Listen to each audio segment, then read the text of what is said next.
This is about what Ron Wyatt claimed to discover.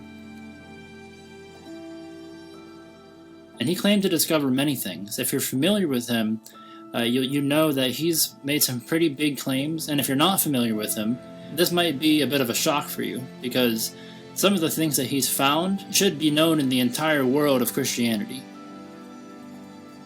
Some of the things that he's found has been verified by multiple witnesses, yet they're not talked about.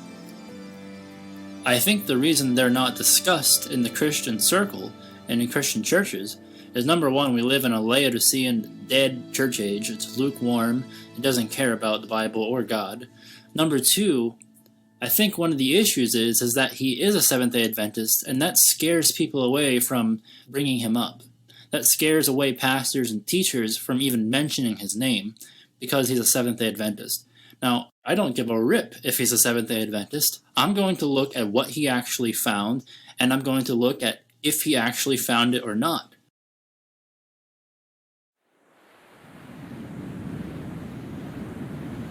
Then the Lord rained upon Sodom and upon Gomorrah brimstone and fire from the Lord out of heaven. The first discovery we can investigate is the location of Gomorrah. And Abraham got up early in the morning to the place where he stood before the Lord. And he looked toward Sodom and Gomorrah, and toward all the land of the plain, and beheld. And lo, the smoke of the country went up as the smoke of a furnace. Ron Wyatt claimed to rediscover the ruins of ancient Gomorrah, the actual place where God rained down fire from the sky. And to begin showing you the evidence of this, I want to introduce you to Lotan from KJV Pictures, who has actually been to the place where Ron Wyatt claimed was Gomorrah. Hey everyone, Lotan here from KJV Pictures. Super excited to make this video because when Brother Brandon told me he was making this study, I had a few things to add. You see, Ron Wyatt's videos were some of the first videos I saw as a newborn Christian, and having family in Israel myself, I decided to go check out some of his findings firsthand. One finding in particular, because if true, for me, it would be sort of a smoking gun discovery, and that was the location of Sodom and Gomorrah. Ron had claimed to discover this location in, I believe, 1990, and his discoveries were quite shocking. Architecture, brimstone, sulfur balls, the whole 9 yards. But no one in the Christian community seemed to ever talk about it.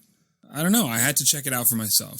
So I went on his website, and using only this map, I made my way to the supposed location of Gomorrah. As you can see, I wasn't working with a whole lot. The road we took to the Dead Sea spit us out right around here, and then we traveled up the coast until I eyed a piece of white, ash-colored land where the map suggested Gomorrah would be. There was no parking lot or anything, no tourists, or anyone for that matter, just a two-way road up and down the coast of the Dead Sea. So we pulled the car over and just started walking. Right away, a large ziggurat-type structure greeted us. Hey, look, it's me. You can see from the picture that this is still the entrance of the city because you can still see desert plants. And we know from Deuteronomy that no grass or seed will ever take root there. Well, sure enough, as we entered the city, hey, look, it's me again. No grass or plants made their home there. You could see straight lines in the walls of the city where houses or other architecture used to be. And you could even see more ziggurat-type structures at major intersections. Although I didn't notice it firsthand on my trip since we only had about a few hours to explore, and you'd probably need about a few days from what I saw. But when I looked at this photo, I noticed in the background other symmetrical-type structures off in the distance, and nature just doesn't do that type of thing. All the walls of the valleys were decorated with this swirl-like pattern. It was beautiful to look at. Like heat had melted different layers of rock and stone together. But beautiful as it was just dust and ash to the touch. All these structures and ashen remains were great and all, but I still didn't have that smoking gun evidence that I wanted. I needed more evidence. I needed to find the sulfur balls that Ron claimed to be scattered all about. That would be my smoking gun. Only then would I be convinced that this was, in fact, the remains of that sinful city that God poured his judgment on thousands of years ago. Sure enough, I found more than a dozen small balls of sulfur scattered about. This is what's left of my personal collection today. I've burned some to show friends and family, and the smell is, well, horrifying. I can only imagine what it must have been like when these balls in their pure form came raining down from heaven on those lost cities. Yeah, if you ask me, I'd say Ron found it, but ultimately it's up to you if you want to believe him or not. But I think the real question is, do his discoveries contradict Scripture? Because if they contradict Scripture, it doesn't matter what I believe. It doesn't matter what you believe. But if they don't, well, for that I'll turn the study back over to Brother Brandon. Brandon, thanks for having me. It was a pleasure talking to you, and I look forward to listening to the rest of the study. Thank you, Lotan, and I highly recommend that you go subscribe to KJV Pictures because his content is on point, King James only. And everything he does is really well done, not only from a production standpoint, but from a scriptural basis. Now, I know what Lotan has showed you is very interesting if you've never seen it before, but I want to establish this with more witnesses so you can really see that this is not just Lotan. There are many people who have verified what Ron Wyatt claimed to find.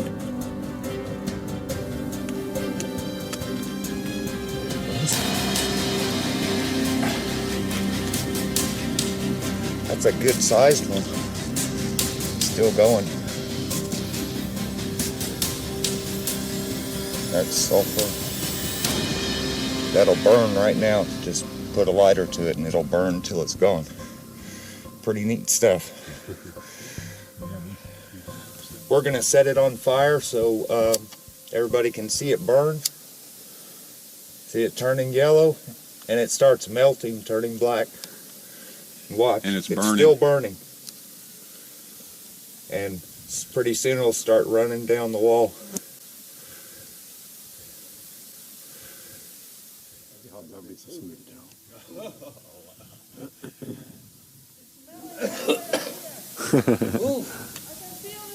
Away from the Dead Sea, it is still possible to find today the remains and ruins of the destroyed cities described in Genesis 19.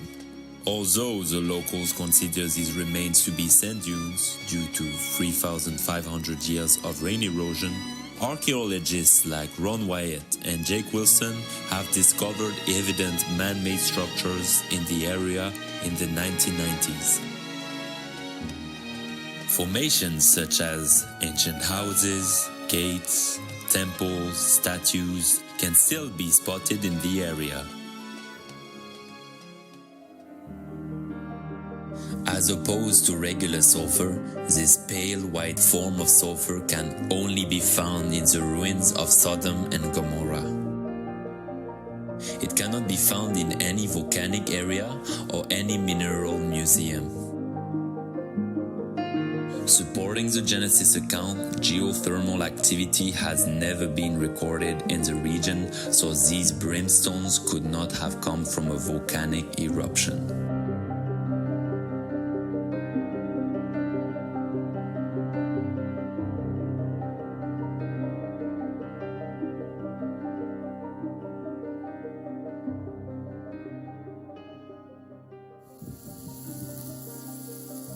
Just one touch.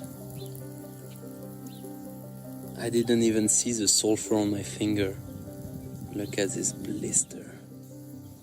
It was so hot. It was indescribable.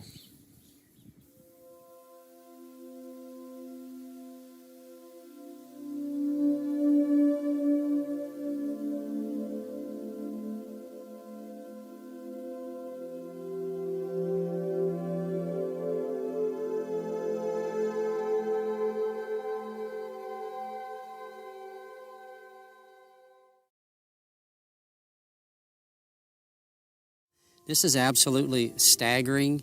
We've traveled the Holy Land. These are the believed sites of Sodom and Gomorrah. There is some discrepancy as to where they might be, but the evidence is so overwhelming that right here, this is where Sodom and Gomorrah is.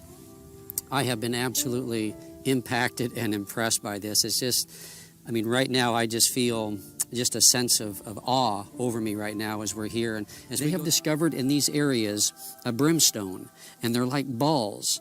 And this brimstone is totally different than any other place on the planet. Most other brimstone, and I should mention brimstone is synonymous with sulfur. So brimstone is kind of the old word for sulfur. So we have found sulfur balls all over in these city areas here, and it's unlike any other sulfur on the planet, as I mentioned. They're white, and they are about 90 to almost 100% pure. This brimstone is made of monoclinic, white sulfur that has been burned or cooked at a high temperature. It is quite different from natural sulfur that is formed in geothermal areas. Samples were taken to a lab for analysis.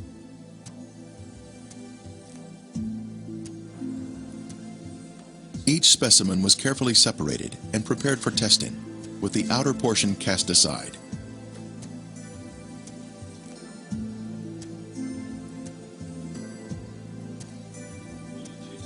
Next, the samples were dried and placed in a rock crusher.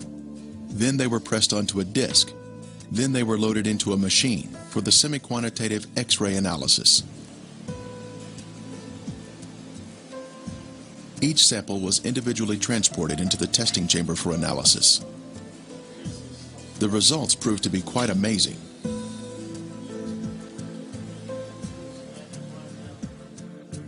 As the samples were found to be 98% pure sulfur, unlike any other sulfur found on Earth. This pure, cooked sulfur is the heavenly marker that was left behind to show the world that the Lord, without a doubt, destroyed these sinful cities at His command. Critics have said that the sulfur is from volcanic activity, but that type of rhombic sulfur is only 40% sulfur and is of a crystalline form, unlike the white, compacted monoclinic form that is found in the ashen cities today. Here is a round piece of brimstone embedded in a section of ash.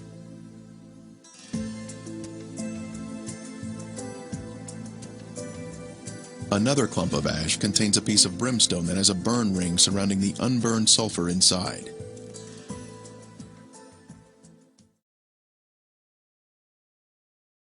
Considering the Bible describes this as being once like an Edenic area, you see nowadays it's just completely dead. As we are told, happened to this place that was judged. Today is completely dead. Nothing is growing here.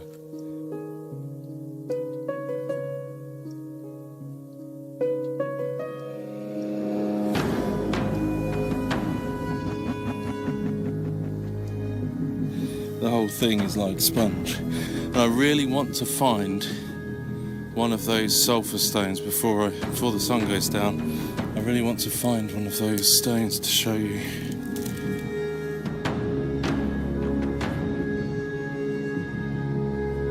That is not a normal shape. That doesn't look natural at all. That is definitely seems to be a man-made shape. And is this not enough evidence for people to find all of these man-made looking structures, ashen remains, crumble in your hands, in the location where we're told in the Bible as evidence of God's judgment, as described by Josephus, historian, but then also finding circular, almost pure sulfur balls in the middle of the ash, in the middle of the walls and the shapes of the buildings. Is this not enough evidence for us to see that A, the Bible is true, and B, God is a just God and we need a saviour? Because sin requires punishment. Sin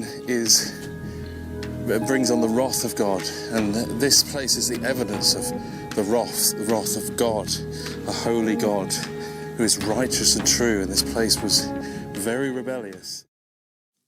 Now, whether or not you've heard of this discovery before, I want you to think about the fact that nobody talks about this.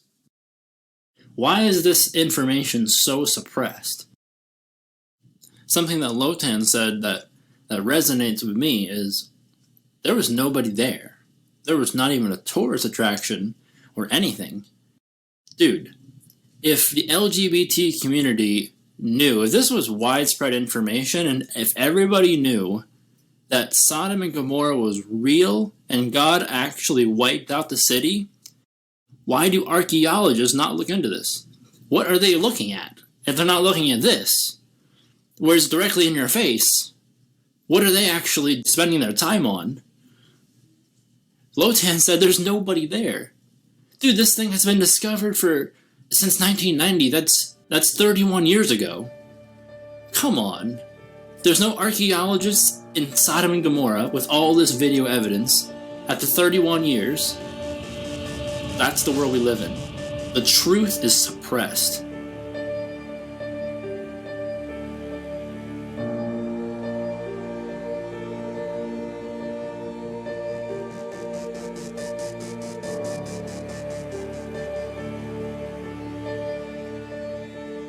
Every one that doeth evil hateth the light, neither cometh to the light, lest his deeds should be reproved. But he that doeth truth cometh to the light, that his deeds may be made manifest, that they are wrought in God. So the world won't share it.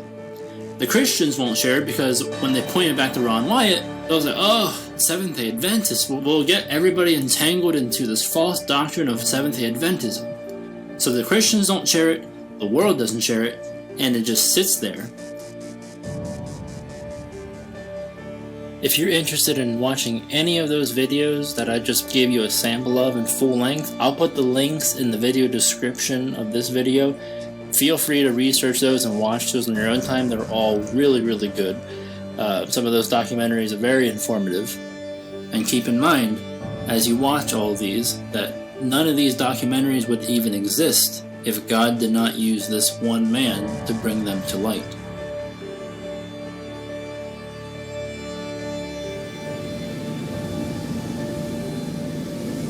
And the Lord overthrew the Egyptians in the midst of the sea. And the waters returned and covered the chariots and the horsemen and all the host of Pharaoh that came into the sea after them. There remained not so much as one of them. But the children of Israel walked upon dry land in the midst of the sea, and the waters were a wall unto them on their right hand and on their left. If you open your Bible to the very back where you have all of your maps, you're going to see that most Bibles at least have a path drawn out of the Exodus pathway from when the Israelites left Egypt from slavery, when they were delivered by God through the Red Sea and then all the way to Mount Sinai and through the wilderness. Most Bibles will have a map that depict the pathway and the route that they took. You can throw that map in the trash. That's not the actual route.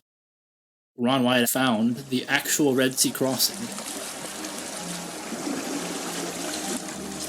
When Ron Wyatt was at this spot in 1978, he decided to inspect the waters here for any evidence that may have been left behind from approximately 20,000 chariots, plus the horses, horsemen, and foot soldiers. What he found has been confirmed by others. Scientists always kept trying to say that they crossed in the Sea of Reeds, which was ankle deep at a certain time of year and stuff.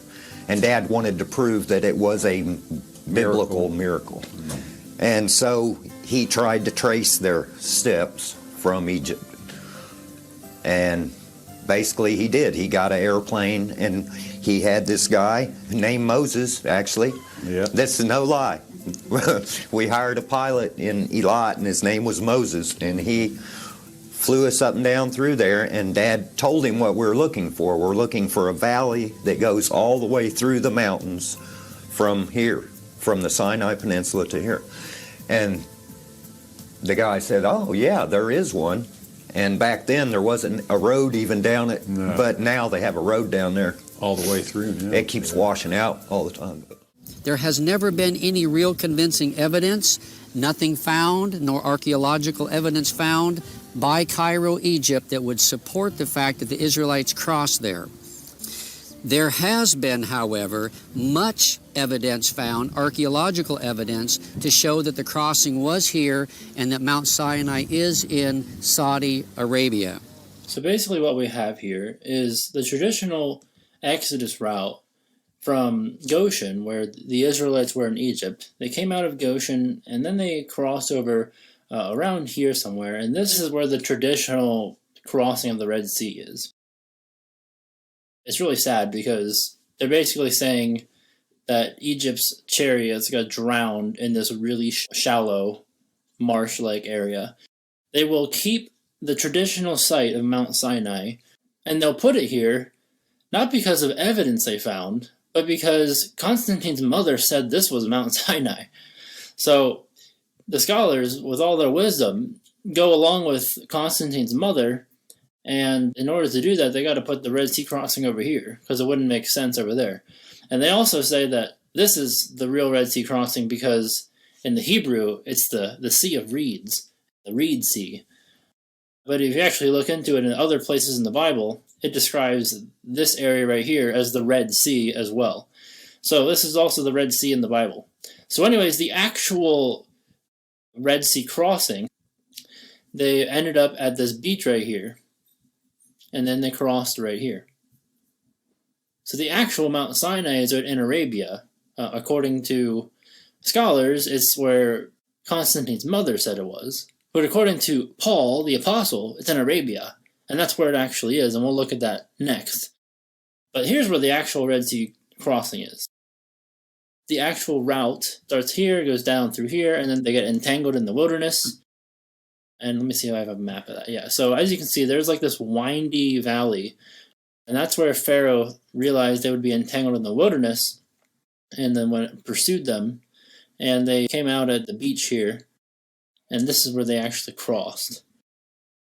There's another bird's eye view of the beach. And as you can see, all of Israel would fit onto this area of land while God protected them with a pillar of fire, cutting off Pharaoh's army coming from behind.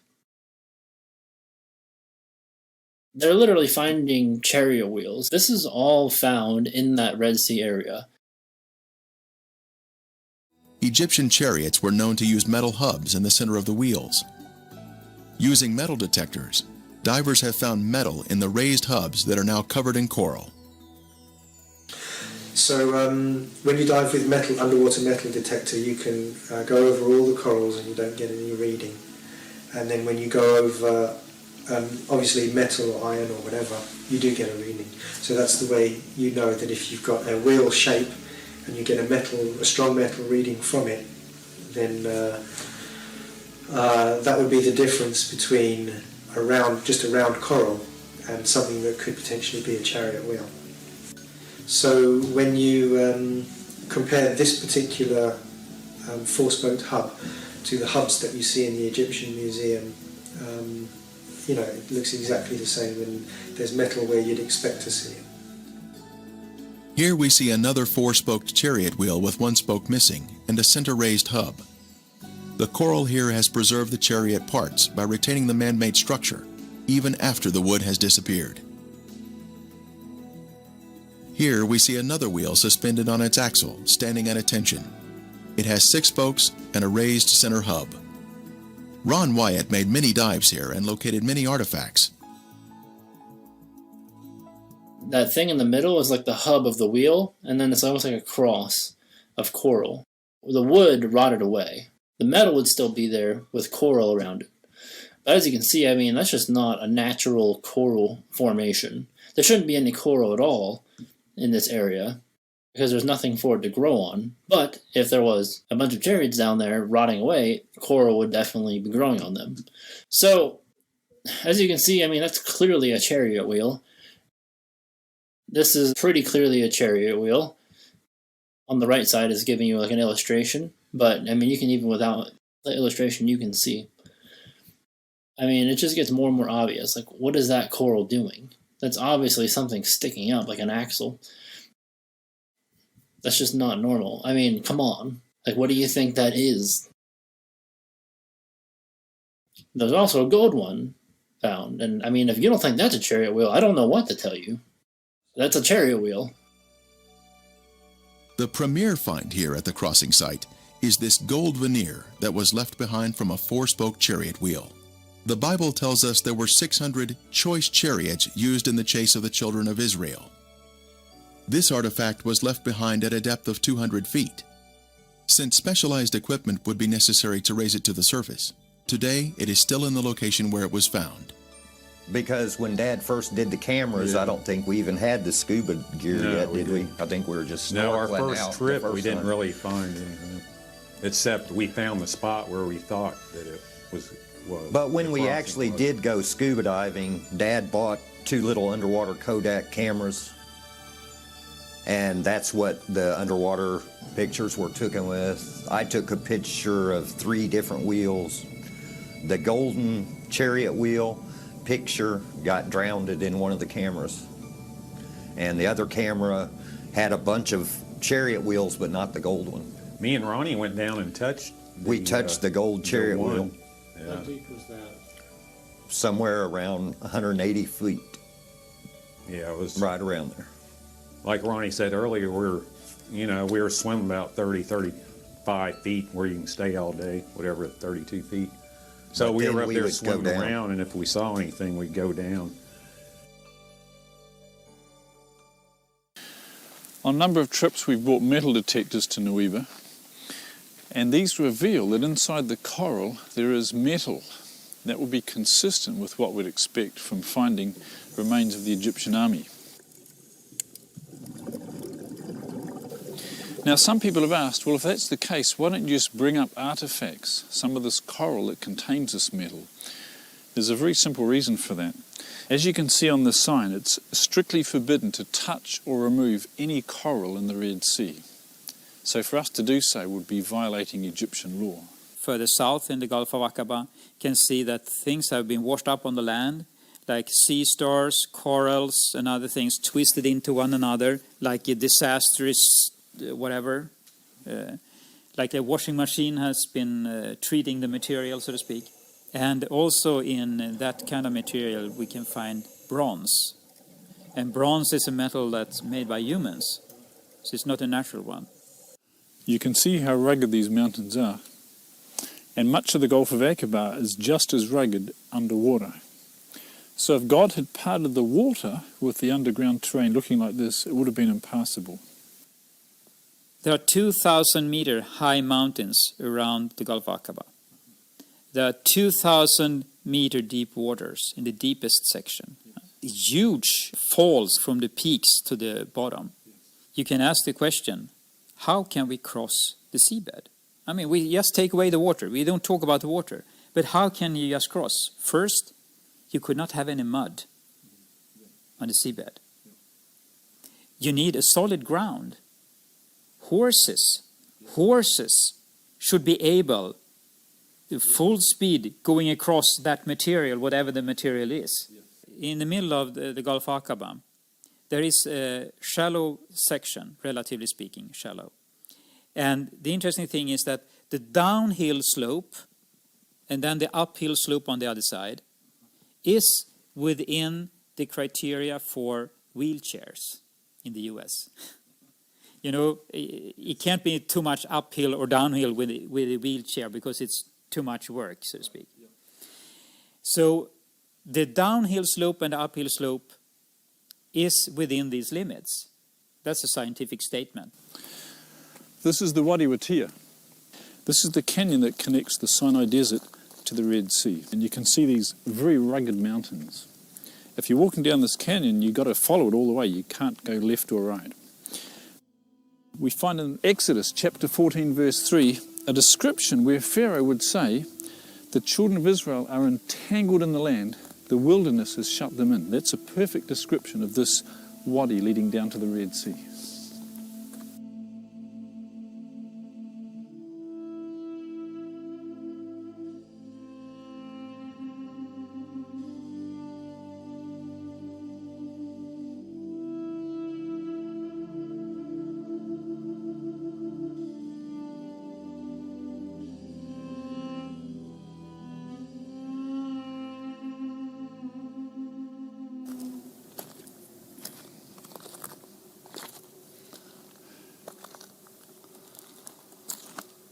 Finally, after walking about 30 kilometers through this wadi, they come to the Red Sea. You can see behind us the Gulf of Aqaba, and behind that, the mountains of Midian.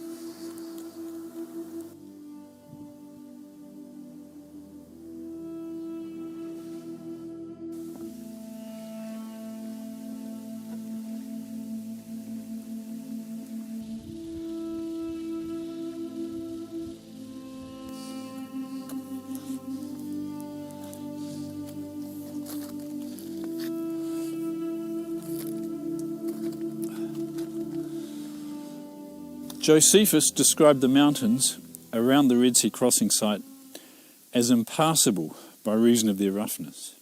You can see these mountains here around Nuweiba Beach are extremely rough. You can see the loose rock, the shingle, very hard to climb and very dry and barren. Had the Egyptians attacked the Hebrews at the Red Sea crossing site and they'd scattered through these mountains, it would have been an absolute disaster for the Israelites. The interesting thing is that the gravel at the location in the midsection of the Gulf Aqaba, since it's shallow there, the tidal current goes back and forth and keep this clean. And immediately when you take away the water, it's like concrete. It's very, very solid. So no problem with the horses, no problem with the chariots, no problems with the oxen and the oxen chariots and so forth. Just good across. Since there are chariot parts on this side of the Red Sea crossing, could there be other chariot parts on the other side of the Gulf, showing a continuation of artifacts?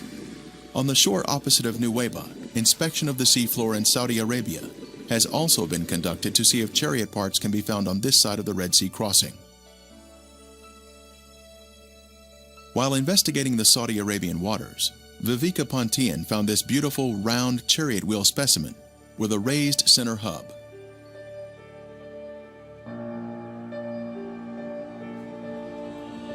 This is confirmation of the chariot parts continuing to the other side of the crossing site, opposite Nuweiba. They also found a human femur bone, possibly a human rib cage, which is really hard to see, and a horse hoof. Horses are not on the Sinai Peninsula today, so, okay then, where did that come from? Why is that in the Red Sea crossing?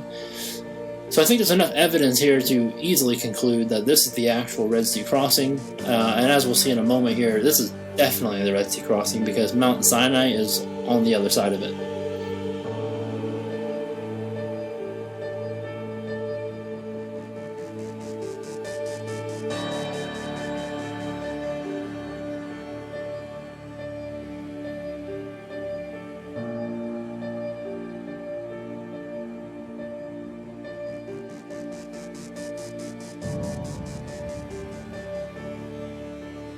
And the smoke thereof ascended as the smoke of a furnace, and the whole mount quaked greatly.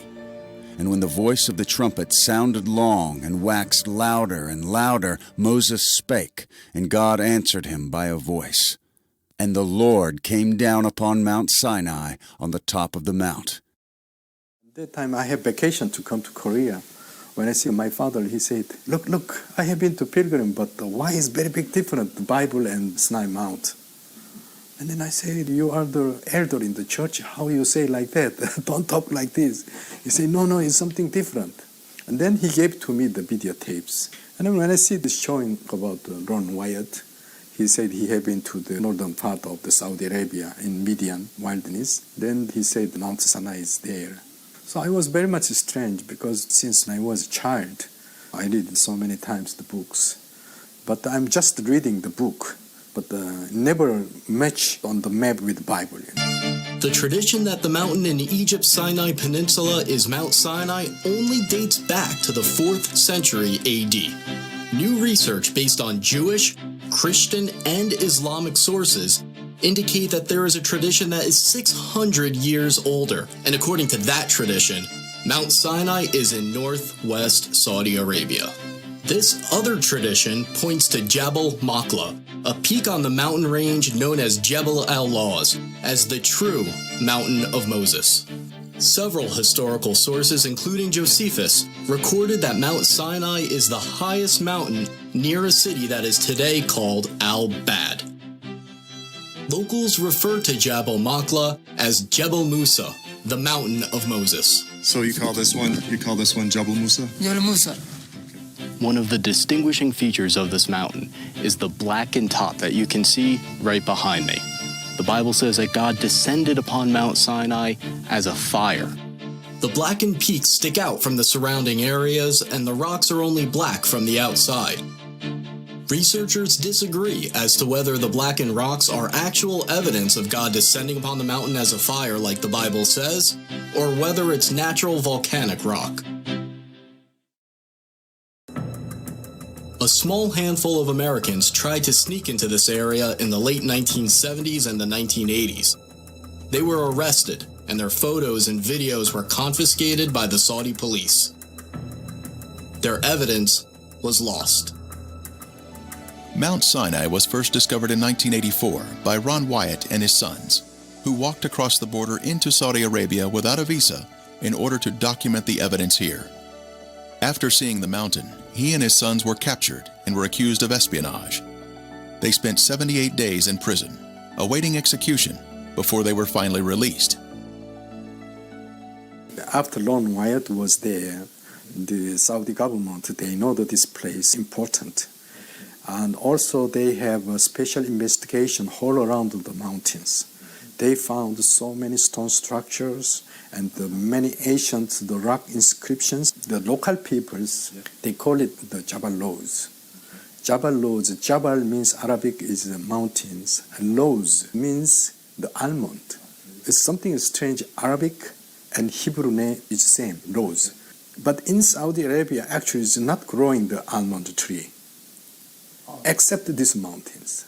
God ordered to Moses, the Oholiab and Bezalel, two persons, giving them the knowledge to make menorah by the gourd. How they made menorah? 3 branch and other side 3 branch. It's like almond flour. And thou shalt make a candlestick of pure gold, 3 bowls made like unto almonds, with a knop and a flower in one branch, and 3 bowls made like almonds in the other branch, with a knop and a flower. So in the 6 branches that come out of the candlestick. Then 12 tribes had problems that times. Moses ordered to every tribe to the staff, put the name of the tribe, and then they put in the ark. Morning times, found out the Aaron, his staff, almond tree and almond flower was there. And take of every one of them a rod, write thou every man's name upon his rod. And thou shalt lay them up in the tabernacle of the congregation before the testimony, where I will meet with you. And it shall come to pass that the man's rod whom I shall choose shall blossom. And it came to pass that on the morrow Moses went into the tabernacle of witness, and behold, the rod of Aaron for the house of Levi was budded, and brought forth buds, and bloomed blossoms, and yielded almonds. How to match this mountain name and this almond? But also, why is matching the Jabal Lows and the Hebrew and Arab is same word, same meaning? Well, we've made it not to the summit yet. We're at about 6,400 feet in elevation. As you look behind me, you can see the big plain that the Israelites camped in front of the mountain. And just right down where we're standing, you can see the plateau where definitely 70 plus people could have sat and ate with God. Remember, Moses went up there with the elders of Israel. And right in front of me is the Blackened Peak. We're going to summit that today. I understand from their video, they said where the black begins, it's very distinct. It's a clear change from normal rock to black, like it's a boundary, a very clear boundary. Did you found that too? Yeah. I go to on the back side, I come to there. But this one, like stone, is melted. But some of them, they arguing, said, oh, this one volcanic stone. But volcanic stone, if you broke inside, also is black. Yes. But this one, only the outside is blackened. 20 to 30% from the top of the mountain is blackened. But it's go down, it's normal. Wow. Yeah, it's not like a volcanic stone. Right. Different, very big different volcanic stone. Okay, we are at the line where the stone changes color between the black stone and the white, pink, whatever you want to call it, granite. And here's a blackened boulder. And we're just looking at it, and if you pull off this piece, inside's a different color. That's kind of pinkish, but the outside's black. Now the amount of evidence around Mount Sinai here, which today is called Jabal Machlah, reveals this place is indeed the true Mount Sinai. It is all quite convincing, so let's now look at all of the evidence here at this Mount Sinai, which is known again as Jabal Machlah. First of all, the Bible states that the Israelites camped at the base of Mount Sinai for around a year. Interestingly, at the base of this mountain here is a large flat area where the Israelites could have camped. It is huge in size and had streams of water and pasture land for their livestock to graze. Also, the climate was perfect as it is higher in elevation, so it's not hot in the summer and it's comfortable in the winter. Next, Exodus 19:18 states that Mount Sinai was all in smoke because the Lord descended upon it in fire, and its smoke ascended like the smoke of a furnace, and the whole mountain quaked violently.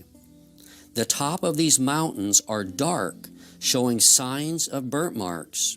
The outer parts of the rocks are black, but on the inside they are brownish in color. And you can see here there's been some rocks that have been chipped away, and you can see that on the outside they're black and on the inside they are brown.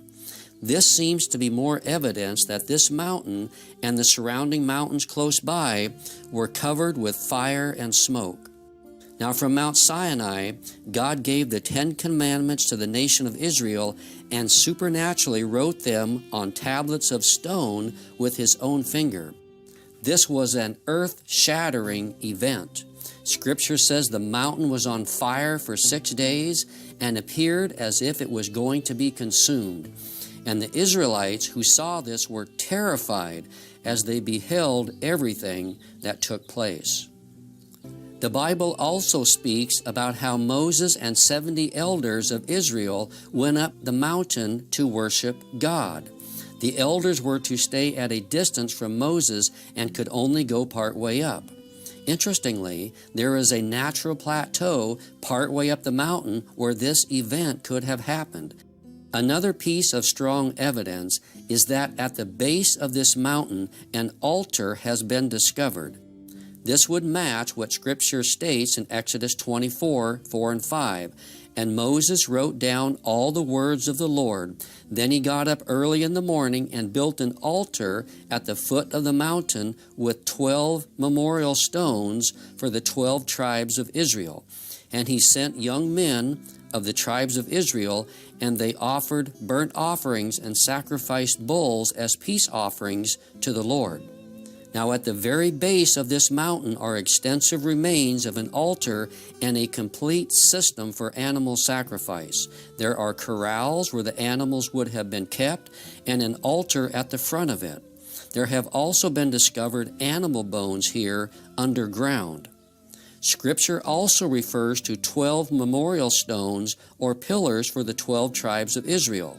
Interestingly, there are stones by this altar that perfectly match the biblical record.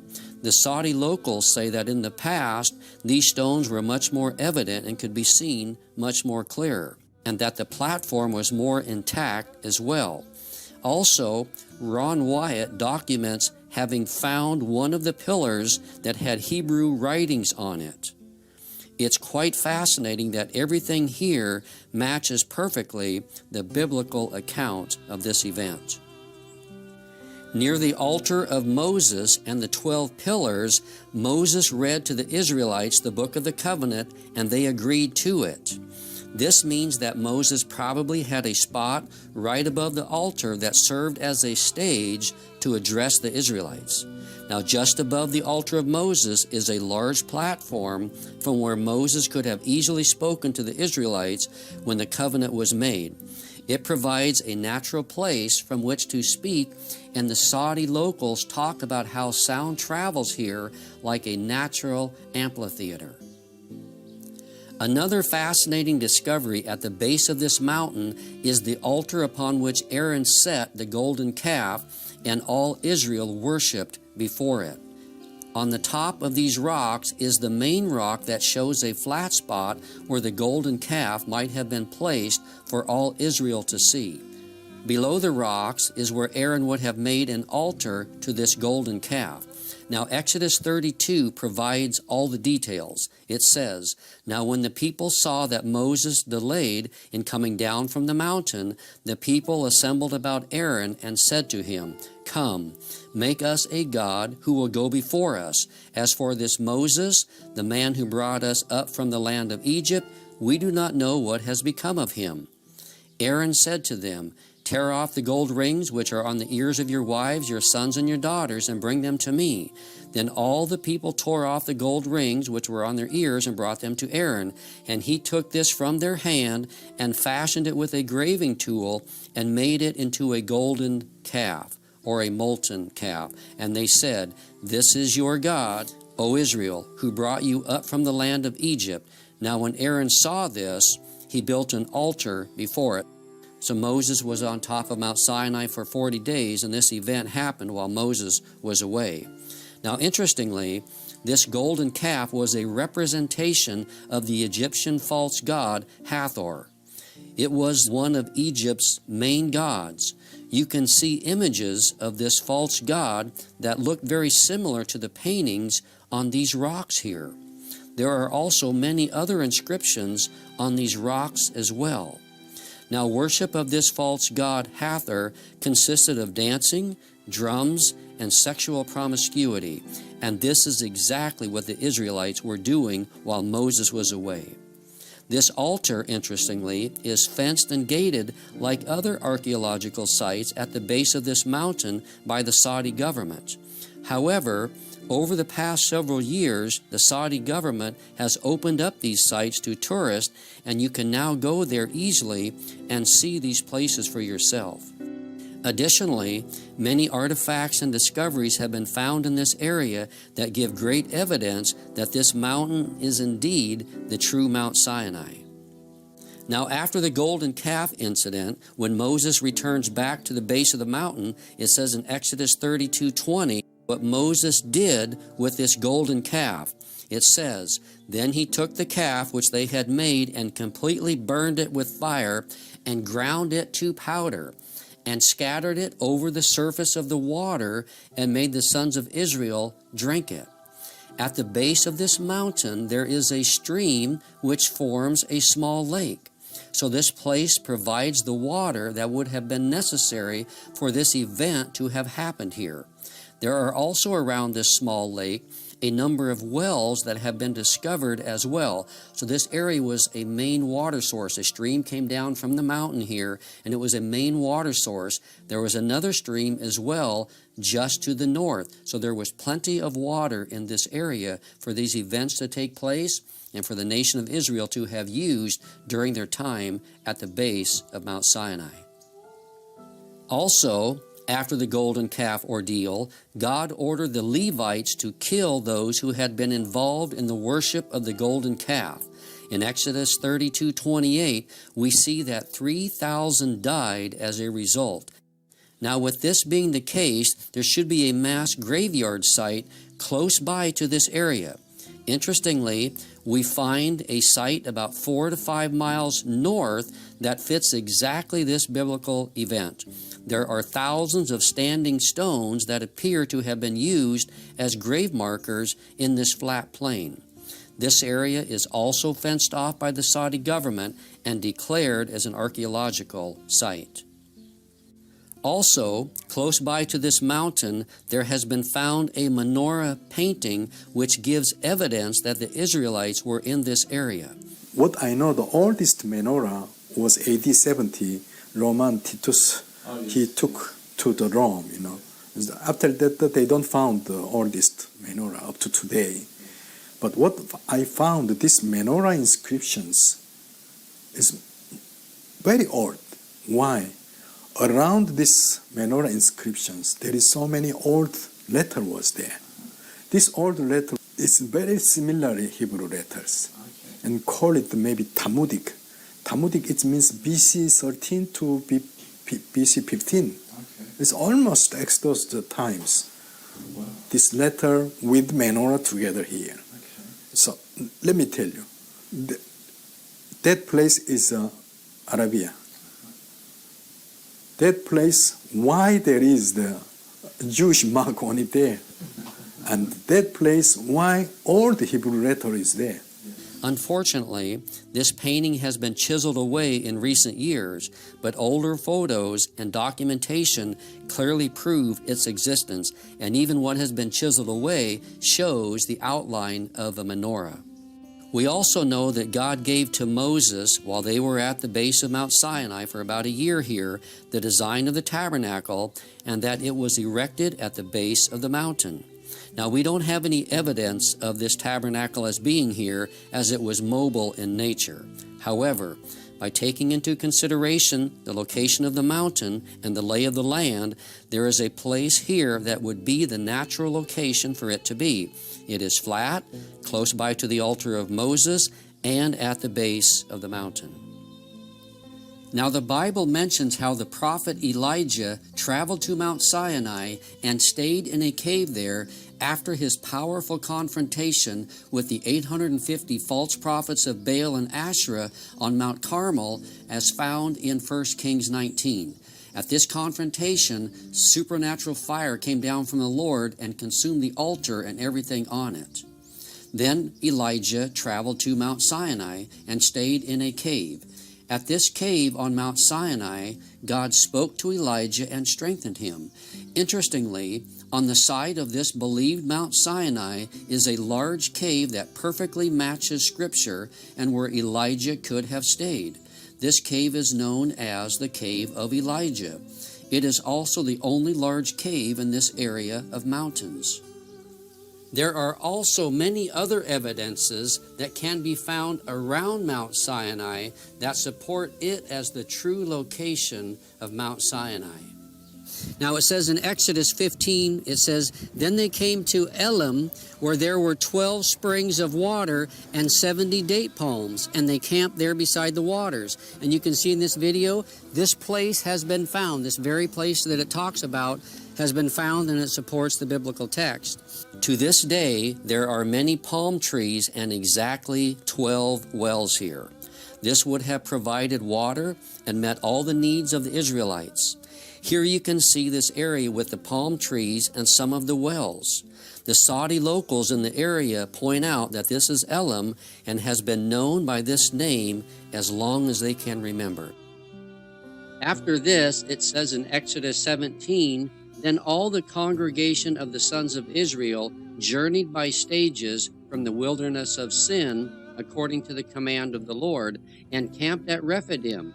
And there was no water for the people to drink. Therefore the people quarreled with Moses and said, 'Give us water that we may drink.' And here is where Moses struck the rock, and water gushed out and came out from this rock." Now this rock that Moses struck and God split in two is believed to have been found and is a perfect match with the biblical account. It is massive in size and sits upon a small hill. It's also located in a large valley where the Israelites could have camped and can be seen from a long distance away.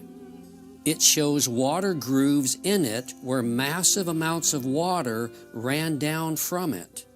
And you can see this rock and the water channels and grooves that were made when the water gushed out from it. Now God confirms this in Isaiah 28:21. It says, "They did not thirst when he led them through the deserts. He made the water flow out of the rock for them. He split the rock and the water gushed out." And this is exactly what we see here at this large, massive rock at Rephidim. And then it says in Psalm 78, it says, "He split the rocks in the wilderness and gave them abundant drink like the ocean depths. He brought forth streams also from the rock and caused waters to run down like rivers." Now this rock from which the water flowed here at Rephidim is also referred to as the rock of Horeb, because it is close by to Mount Sinai, also known as Mount Horeb. Also, while at Rephidim, the Amalekites came and fought against the Israelites. Exodus 17:8 says that, then Amalek came and fought against Israel at Rephidim. The Amalekites were descendants of Esau and were a people who lived south of the Dead Sea region. God supernaturally gave the Israelites victory as Moses held up his arms. When his arms got tired from being outstretched, then Aaron and Hur helped him hold up his arms. And by doing so, the Israelites were victorious over the Amalekites. Also, right by this massive rock at Rephidim, you can see what appears to be an altar that Moses erected after defeating the Amalekites and named it Jehovah Nissi, which means in Hebrew, the Lord is our banner. This altar is located right beside the rock Moses struck where the water gushed out for the Israelites to drink. Now, there are also some other amazing discoveries in this area that are fascinating to see and give more evidence that this area was traversed by the Israelites. Ryan Morrow, who recently visited this area and produced an excellent documentary called Finding the Mountain of Moses, the real Mount Sinai in Saudi Arabia, says some of the following information. He says the name of Rephidim means place of rest. Hebrew inscriptions that have been found in this area have been interpreted to say place of rest, the definition of Rephidim. Closer to the mountain, inscriptions have been found that Dr. Miles Jones, a scholar of ancient Hebrew, believes are talking about the battle with the Amalekites. He says one of the inscriptions refers to the death of an Amalekite.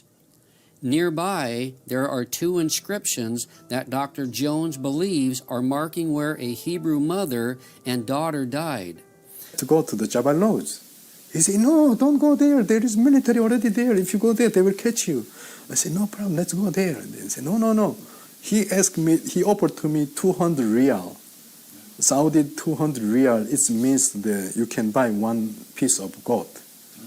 And I said, okay, no problem, I will give you the 200 riyal. But you should take me to go to Jabal Luz. He said, okay, I will go, let's go.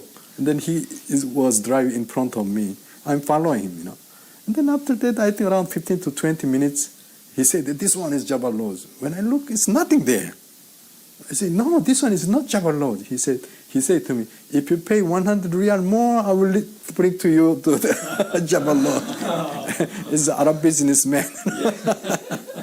Then suddenly I said to him, look, we have a contract 200 riyal. If you want 100 riyal more, it means you broke our contract. Go to your house. I go to myself. If I found gold, I will not give it to you, anything to you. He said, no, let's go. But that times, I drive myself because I know maybe because already we know the directions, So I'm following my way. And I will tell you, Saudi, the sky, there is no cloud because no rain, But I found the big black cloud is touched the top of the mountains. Okay. So I thought maybe if I go that place will be Jabal Luz. We are far away, but we know the direction because it's like a signal, So I'm following, but the crowd is always moving, depends on the wind, But this one is not moved. He touched the top of the mountain and slowly it's coming down. It's like the cloud of pillar, And then I follow. And the last moment when I arrived, that mountain was Jabal Luz. Wow. So that's how you found it, like God put a cloud there. Yeah. Wow. And then I stopped there. When I come out, suddenly on my back sunshine. But this black cloud completely covered all around the mountains. Wow. From inside, start lighting, tendering, like God appeared 3,500 years before. Wow. I was afraid, really. This is your first trip there? Yeah, first trips. Wow. And suddenly I fall down. I start to pray to God. The rain dropped on my body. And You know, the tender, the sound inside the mountain is huge. You feel like earthquake also shaking the ground. I was afraid that some stone is falling down from the mountain. And tendering and writing. After that, I was afraid, pray to the God, please, we are the sin, the more than 50 years old, what I did before. So I started to think about everything is pull it out to God. And then all my family afraid to inside the car.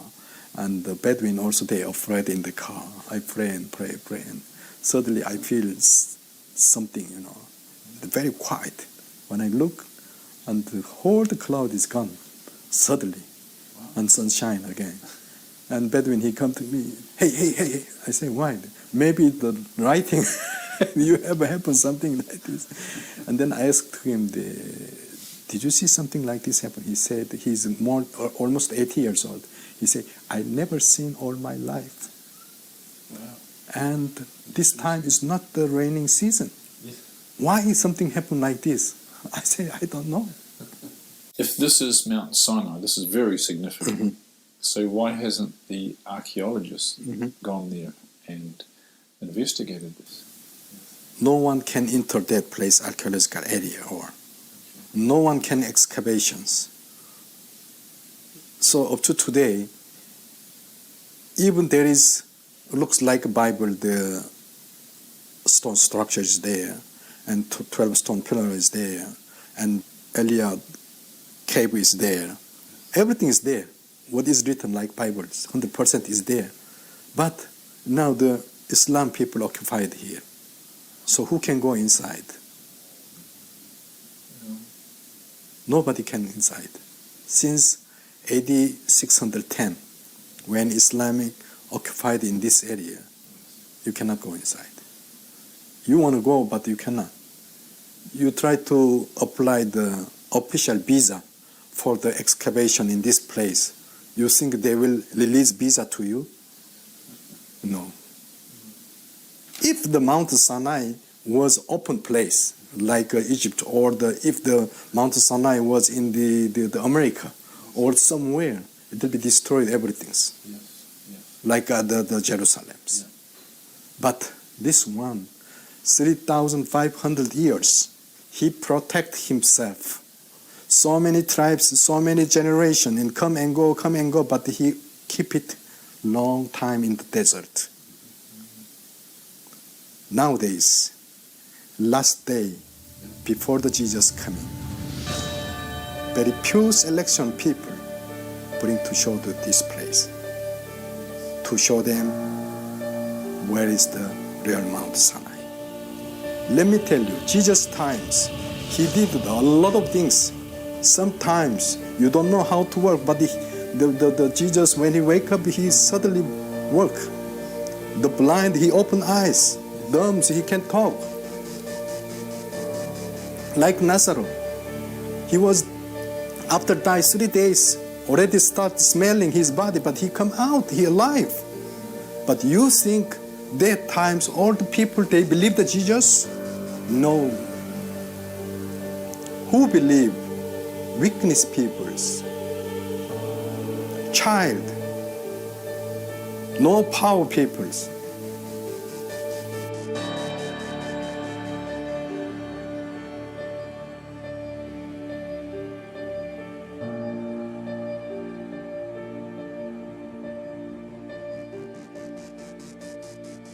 God looked upon the earth, and behold, it was corrupt, for all flesh had corrupted his way upon the earth. And God said unto Noah, The end of all flesh is come before me, for the earth is filled with violence through them. And behold, I will destroy them with the earth. Make thee an ark of gopher wood. Rooms shalt thou make in the ark, and shalt pitch it within and without with pitch. And this is the fashion which thou shalt make it of. The length of the ark shall be 300 cubits, the breadth of it 50 cubits, and the height of it 30 cubits. A window shalt thou make to the ark, and in a cubit shalt thou finish it above, and the door of the ark shalt thou set in the side thereof. With lower, second, and third stories shalt thou make it. And behold, I, even I, do bring a flood of waters upon the earth, to destroy all flesh wherein is the breath of life from under heaven. And everything that is in the earth shall die. Yes, I've been studying archaeology and ancient history for a long time, and Old Persian, and I'm Jewish, and I was educated in the Old Testament, and I think it's important for people to realize that archaeologists and geologists have been in the Middle East for well over 100 years using modern methods. Many of them are dedicated Christians and Jews and Muslims, all of whom believe in the Old Testament. And the reason why none of them think that Noah's Ark could be on Mount Ararat is because from what we know of modern science, it would take Mount Ararat being, 13,000, 14,000 feet, it would take such a huge flood to place an ark there that the flood would leave signs all over, virtually all over the Middle East, and there are no signs whatsoever of such a huge flood. There are small local floods in, Sumer and Eridu and Kish and places like that, but virtually no signs, no geological signs of a flood. Mr. Wyatt? Okay, I appreciate your observation there, sir. Now, we will have to agree with you on the fact that this boat could not be on Ararat for many reasons. It's a post-flood volcano. There's glaciers with the associated glacier flow, and the Bible specifies that the ark landed in mountains, plural, of Urartu, and that was quite a large empire out there. And so it is not on Mount Ararat. It's 12 miles to the south on a place called Mount Masr, or Mountain of Pain, or something to that extent. Now, as to your worldwide evidences of a flood, I will disagree with you there, sir. There is evidence of worldwide flood because of marine fossils at the Cretaceous level. Everything, and that's a roughly average of 7,000 feet around the globe, and everything above that is obviously upthrusted material. And so when you say that these people all agree, I have to agree that the predominance of people in this type of research say this, but sadly they are quoting the textbooks that they studied in school, and they have not done field archaeology on this, or they would not say that. On June 20th, 1987, in the mountains of Ararat, Turkey officially recognized the discovery of Noah's Ark. Located on a mountainside about 15 miles south of the volcanic Mount Ararat, the remains of the massive ship were dedicated during a special ceremony. Guest of honor was Ron Wyatt, due to his 10 years of research at the site. The story began in 1957 during the Cold War, when aerial photos taken of eastern Turkey while searching for Soviet missile bases revealed a strange boat-shaped formation in the mountains about 6,300 feet above sea level. Life magazine reported on the story after an expedition from the United States went to the site in 1960. Blowing holes in the strange formation, the members of the team came away with the conclusion that there was nothing there of any archaeological interest. Ron Wyatt, like many others, read the story, but he was of the opinion that the site needed further exploration. There had been many claims of seeing Noah's Ark on the volcanic Mount Ararat, but Ron knew that it was a stratovolcano, and he believed that nothing would have been able to survive there. He noted the biblical account of the location of the ark. And the ark rested in the 7th month, on the 17th day of the month, upon the mountains of Ararat. On Ron Wyatt's first trip to the region in 1977, he didn't know where to begin searching, and he only had 3 days in the area.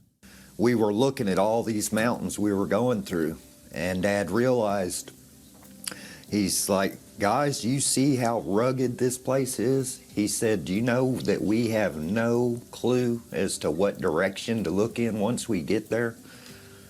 And we're like, yeah, because we didn't have the map coordinates. We had nothing except the picture in the book and, the area of where it was around Mount Ararat that it was taken. And so we were becoming real skeptical on whether we were going to get to see anything this trip.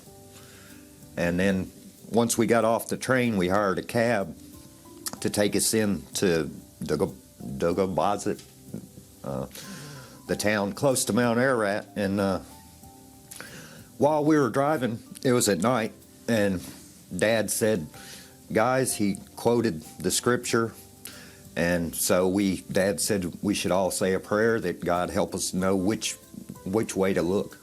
And we basically all three just said a separate prayer, bowed our heads, and said a separate prayer in the car silently. And just a few minutes later, the car died, and everything went off. The headlights, the engine shut off, everything. So he had to immediately pull over because it was night and you couldn't see.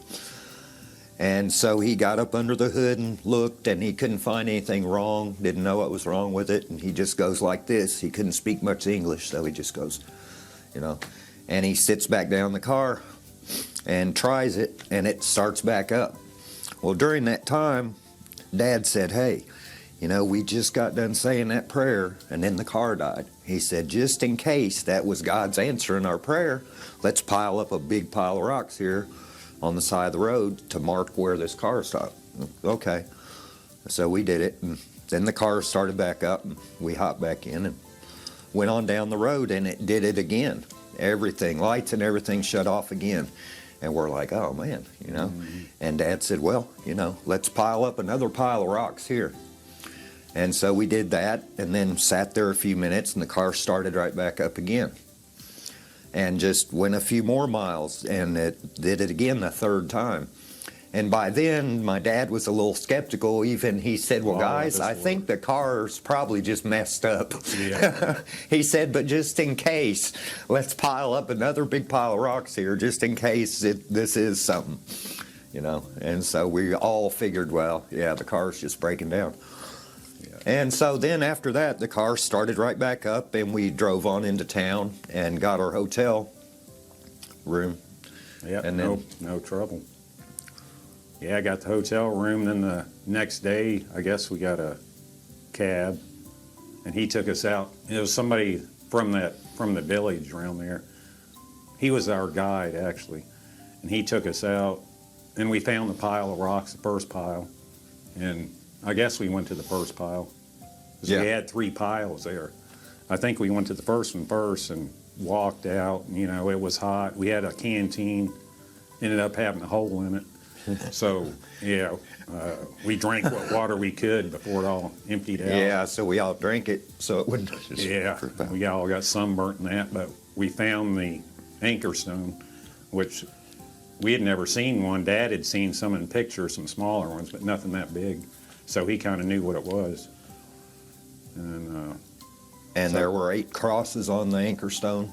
Yeah, 8 crosses on the anchor stone. Yeah, the next pile. Did the next one go to the village and the house? Yeah, the next pile of rocks went to Noah's. The house and the graveyard. Yeah. This photo was taken in 1977 by Ron Wyatt, showing the walls of Noah's home. Since then, all the walls have been torn down by local treasure seekers. In the front yard stood this large tombstone. On the tombstone was a drawing of 8 people and a boat on a wave. The second largest person was looking downward with their eyes closed. This indicates that this was Mrs. Noah's tombstone. After Mr. Wyatt showed this to someone, that person later hired others to exhume Mrs. Noah's 18-foot sarcophagus. And then the third pile was actually Noah's Ark, which was probably the first pile. Well, yeah, because we did it because backwards. We came back from it the opposite way. And it was amazing, because I had never in my life said a prayer and had an answer that definite, that quick, just knowing full well that, Of course, that night we thought it was just the goosebumps. car breaking down, but the next day when we walked out and found that, we knew that it was, because like I say, it was, the countryside was so rough, barren, We couldn't have found that. There was no way in the world we could have found it. We didn't even know to go to the right or left side of the road, or no idea. And so we pulled up on walked the side. straight out to him. But the factor that captured his interest the most was the length given in the Life magazine story, 500 feet. Most people were looking for a 437-foot Noah's Ark based on the Hebrew cubit, but Ron again went to the Bible to learn more. And Moses was learned in all the wisdom of the Egyptians. Moses was the author of the Genesis account of the flood. He would have known the cubit of the Egyptians. The Hebrew cubit didn't come into existence until there was a Hebrew nation after Moses' death. The Encyclopedia Britannica stated, "The Egyptian cubit is generally recognized as having been the most ubiquitous or universal standard of linear measurement in the very ancient world. The royal cubit equals 20.62 inches." This would mean Noah's Ark was much longer than 437 feet. 17 years after the Life magazine article, Ron finally made the journey to Turkey. When he saw the boat-shaped object, he saw that it looked just like it did in 1960, and he knew he would need permission to excavate in order to learn anything about what was beneath the surface. So he returned home and enlisted a number of friends to help him pray for an earthquake to reveal more. In late 1978, he learned of an earthquake in eastern Turkey and returned in August of 1979. When he arrived, he was overwhelmed by what he saw. The earthquake had dropped the soil around the object, and a large crack extended the entire length. He could see what looked to him like the remains of decayed rib timbers along the now exposed sides. Also, he was able to measure the depth of the debris and measure the length. It was 515 feet, or exactly 300 Royal Egyptian cubits. He was now convinced. He carefully combed the surface, looking for evidence that it was a shipwreck. He saw what he believed were petrified structures of an ancient ship whose deck had collapsed. He saw what looked like deck joists and deck support timbers. In 1984, Ron met and became friends with Colonel Jim Irwin, the former astronaut. Colonel Irwin was searching for Noah's Ark on Mount Ararat, but he was very gracious and was interested in seeing the boat-shaped site. Ron had brought a metal detector to the site to see if there was a pattern of metal readings. In the presence of Colonel Irwin and others on his team, Ron employed the detectors.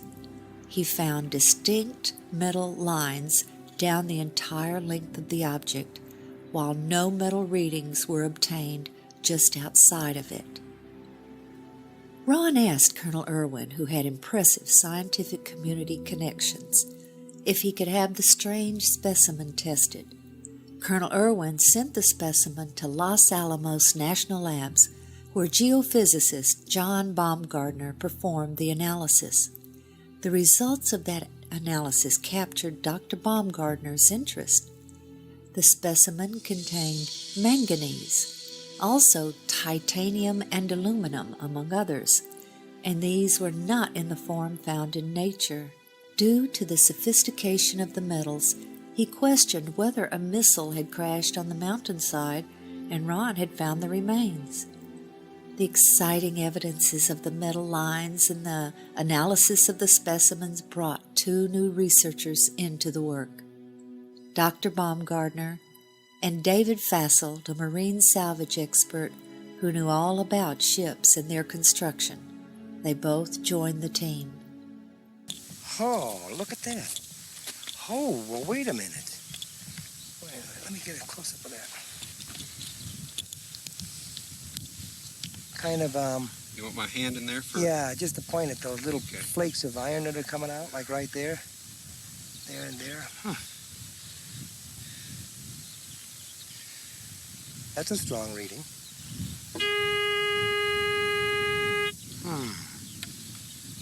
Well, I'd save those frames right there. Okay.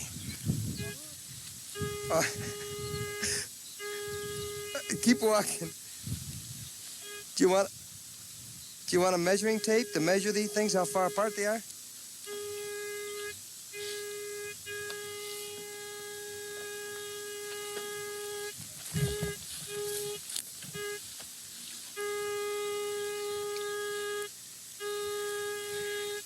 John, as a scientist, might I take the liberty here to ask you, do you really honestly believe that you have been on the remains of Noah's Ark? I have no doubt in my mind. This has to be a man-made structure. It's full of metal. The metal has a regular pattern to it, and the size of the thing and the shape of the thing is such that it's almost certainly a large boat. Dr. Baumgardner and Ron scanned the entire site with 3 different types of metal detectors. Placing rocks at each metal reading, they then attached tapes to show the lines. While Turkish scientists and archaeologists did their own research, Ron and his associates continued their work. The next step was subsurface interface radar. There's the longitudinal bulkhead. You ought to see them popping out, Ron. Yeah, there they are. There's another one. There's the keel line right there. Yeah.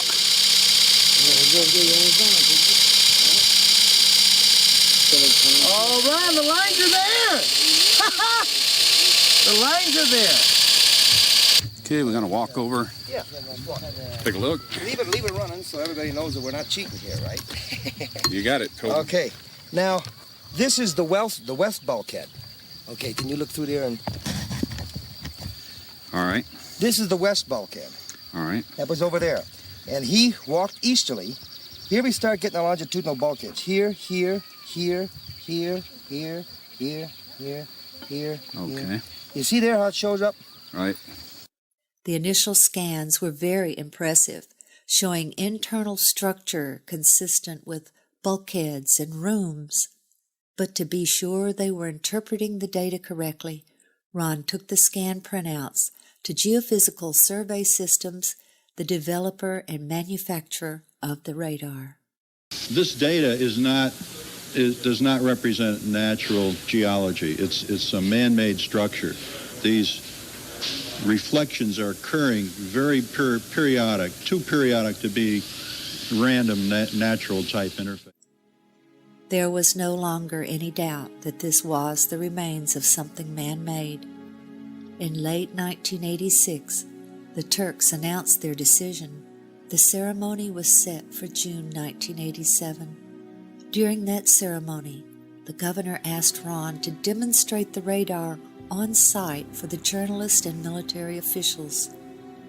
When Ron showed them a readout that he said looked like an intact timber, the governor then instructed a soldier to dig right there.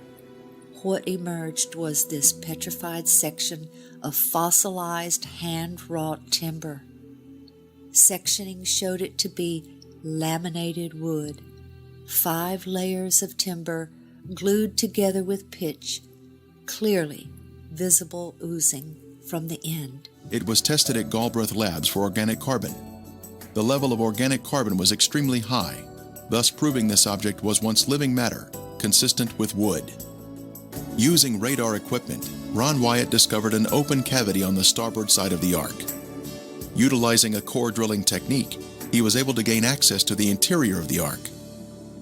Stunning evidence was pulled from the belly of the ship.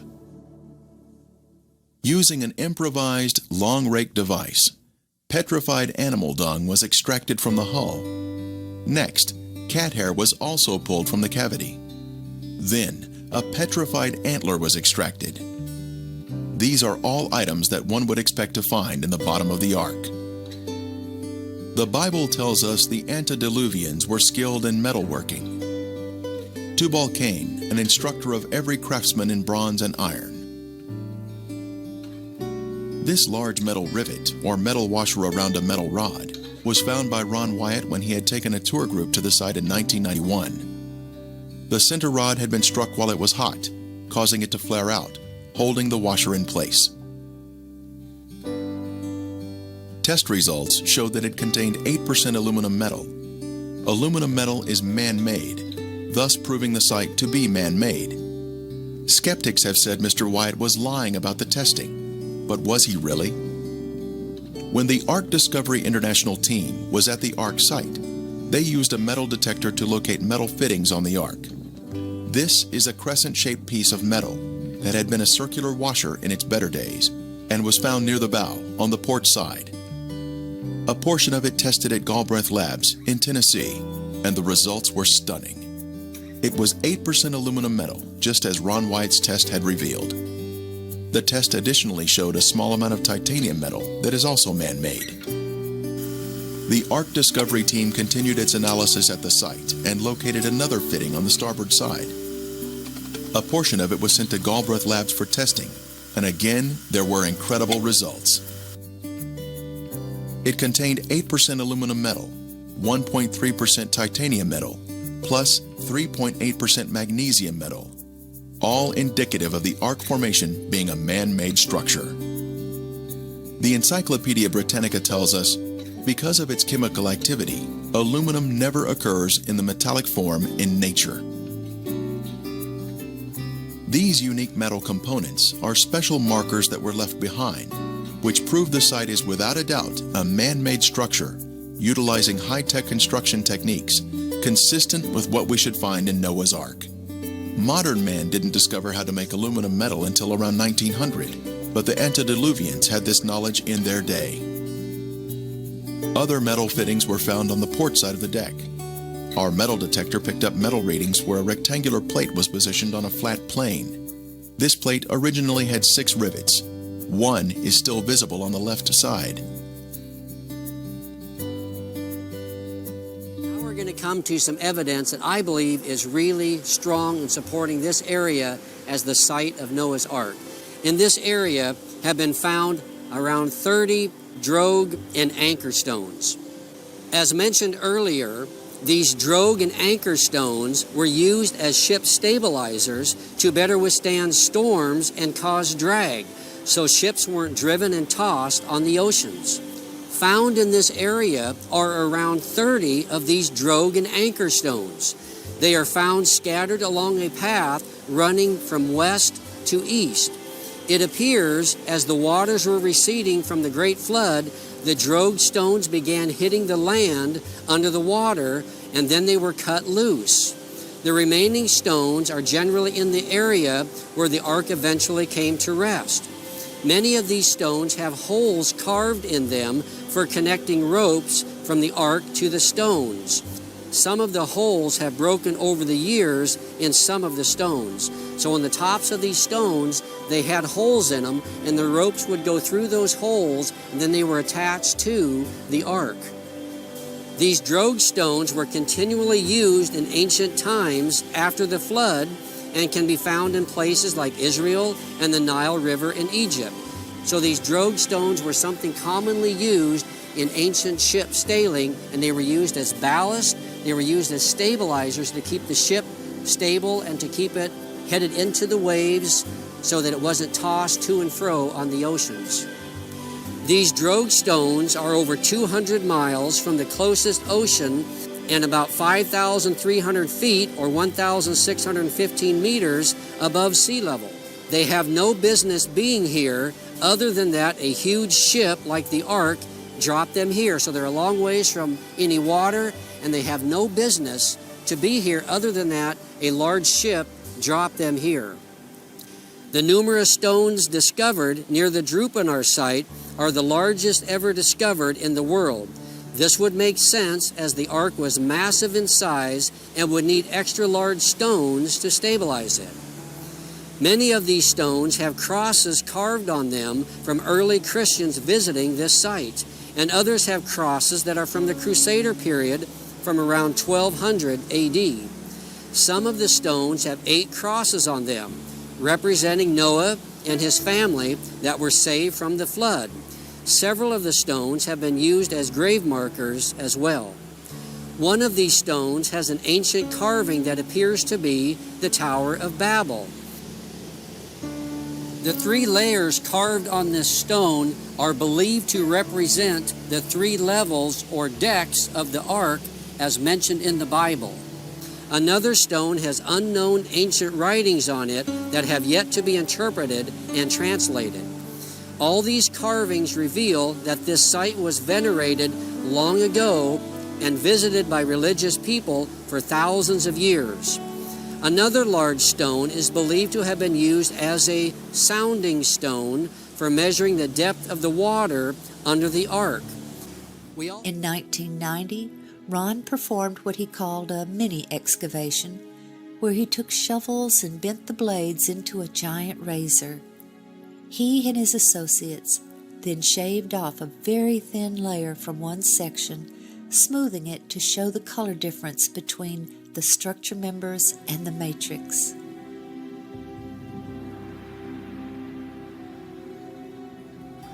We are now standing on the middle deck of the ark, and now pan over to the interior of the port side, where we can see 4 horizontal protrusions in a row. They are arranged in a regular pattern, indicating man-made construction. These would have been horizontal deck support timbers, extending toward the middle of the deck.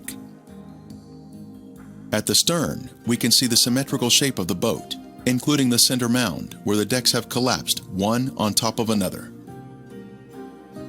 Continuing to inspect the stern, we can see 5 objects in a row along the inside port area of the deck. These have been measured at regular intervals and appear to be vertical posts that would have supported the deck.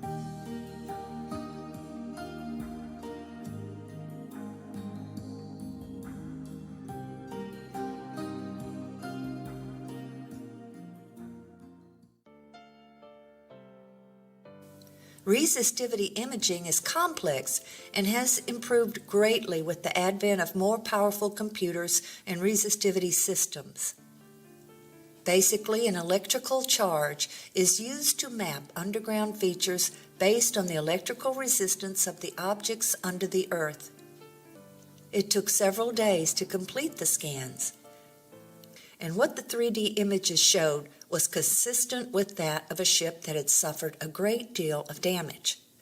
After all, if it is Noah's Ark, as we all believe, it is the oldest man-made object on Earth and is impaled on a massive outcrop of rock. The scans clearly showed that this was not a natural object, and it looked like a massive shipwreck. Looking at the hull shape in 3 dimensions, the resistivity images showed that the front section, which lies beneath the ground, resembles the form of a ship, which is streamlined and with the shape of a deep hull design. The resistivity values of the material forming the hull are also the same above the ground as they are beneath. This indicates that the same material makes up the entire hull shape and that this material is relatively impermeable to water. It is a hard substance which has retained its shape. Around the edge of the site are features which Ron believed to be the ribs of the ship. The scans revealed even more encouraging evidence than we could have ever asked for. They showed that the material forming these ribs continued below the ground surface and curved underneath the vessel, just as a rib timber would be expected. The electrical resistivity of the material forming the rib was more resistive than the surrounding mud, and the level of resistivity did not appear to change with depth. Ron Wyatt used to point on the inner side of the ship's hull to a series of equally spaced protrusions which are projected at 90 degrees from the outer edge of the hull towards the inside of the ship. He believed these were deck joists which once held a floor or ceiling of some type. The scans revealed that these protrusions were of the same resistivity as the apparent rib material. They also revealed that they extended back into the hull and connected directly to the adjacent rib, exactly as Ron believed. In 2019, radar scans were again done, which we helped finance but were not present for. They also revealed the presence of straight lines, which were consistent with walls, and 90-degree lines consistent with being rooms. We believe this is a ship, a massive ship. It bears the shape of a ship and the features of a ship. It is 6,300 feet up in the mountains of Ararat. The internal features are exactly the dimensions given in the Bible using the ancient cubit of 20.6 inches, later called the Royal Egyptian Cubit. Finding Noah's Ark means nothing if it does not strengthen our faith or lead a non-believer to the knowledge of the truth that we have a Creator who loves us and wants us to come to Him and be saved by the blood of His Son. Photos taken at different times of the year have brought out different features of the boat. There was so much convincing evidence uncovered at the site that the Turkish government declared this area to be Noah's Ark National Park, and yet today, the world is unaware of this amazing discovery.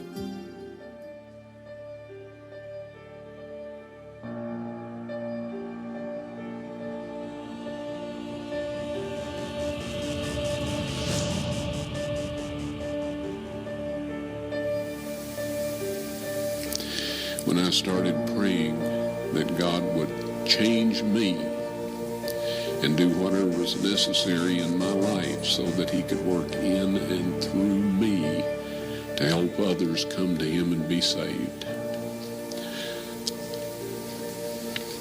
things started to change. So, regardless of his doctrine, regardless of his denomination, regardless of how he viewed end-time prophecy, which is all completely different than mine, God looks at the heart. He looks at those who are humble.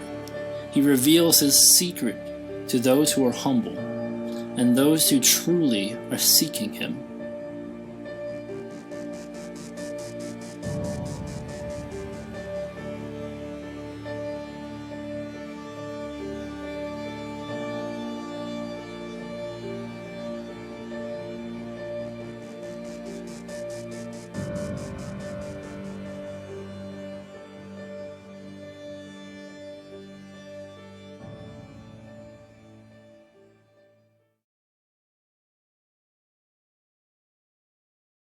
Ron Wyatt claimed to find the blood of Jesus Christ. He claimed to find it in Jerusalem in an underground chamber where the garden tomb is, or Golgotha is, on the mercy seat of the Ark of the Covenant.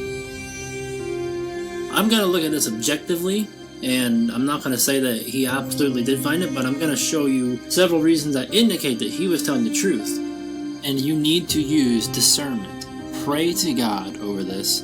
Don't just watch it and believe everything. Actually test the spirits and see whether these things are so. Prove all things. And the earth did quake, and the rocks rent.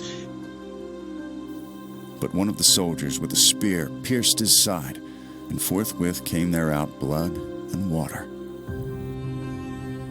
And there are three that bear witness in earth, the Spirit, and the water, and the blood. And these three agree in one. If we receive the witness of men, the witness of God is greater.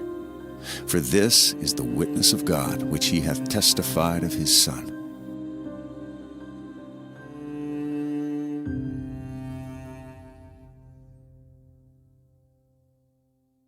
So anyway, I was walking along the cliff face behind this bus station back in this area. I was walking through there. My left hand went out without my brain doing it, And my mouth said, that's Jeremiah's grotto and the Ark of the Covenant's in there. Well, I was dumbfounded. This sort of thing doesn't happen to me. In fact, I resist that sort of thing because people that I consider wackos say they have those kinds of experiences. And I still think that most of them that say they have these experiences are wackos. But sometimes, in other words, I don't feel comfortable with that kind of experience.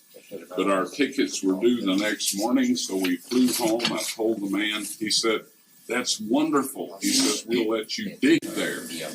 We'll give you all the help you need, a place to stay, provide you food, do your laundry. And this is Israeli. They don't do that. We went home, and I had no idea why the Ark of the Covenant had been there. I'd never even thought about it. My cup was running over already with things that God has shown me. And so, I was not looking for anything else. So I went home, prayed, and asked the Lord to help me understand why the Ark of the Covenant might possibly be in that place. I was impressed to read the history of the conquest of Jerusalem. And in this 2 Kings chapter 25, it says that Nebuchadnezzar built forts against the city round about. That in modern language is a siege wall. Now this meant that nobody could take anything out of the city or bring anything in the city. So the Ark of the Covenant had to be hidden in the city, under the city, or inside the siege wall. All right? Well, we don't know for sure where the Babylonian siege wall was located, but we know where Titus's siege wall was located. All right? Catapults had the same range back in Nebuchadnezzar's time as they did in Titus's time. And they always built these siege walls out of range of the catapults that were defending the city. So we know where it had to have been.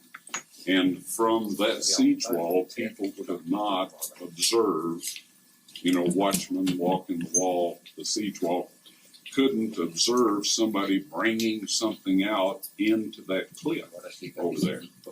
So I thought, okay, that makes it reasonable. We got ready, came back and started digging.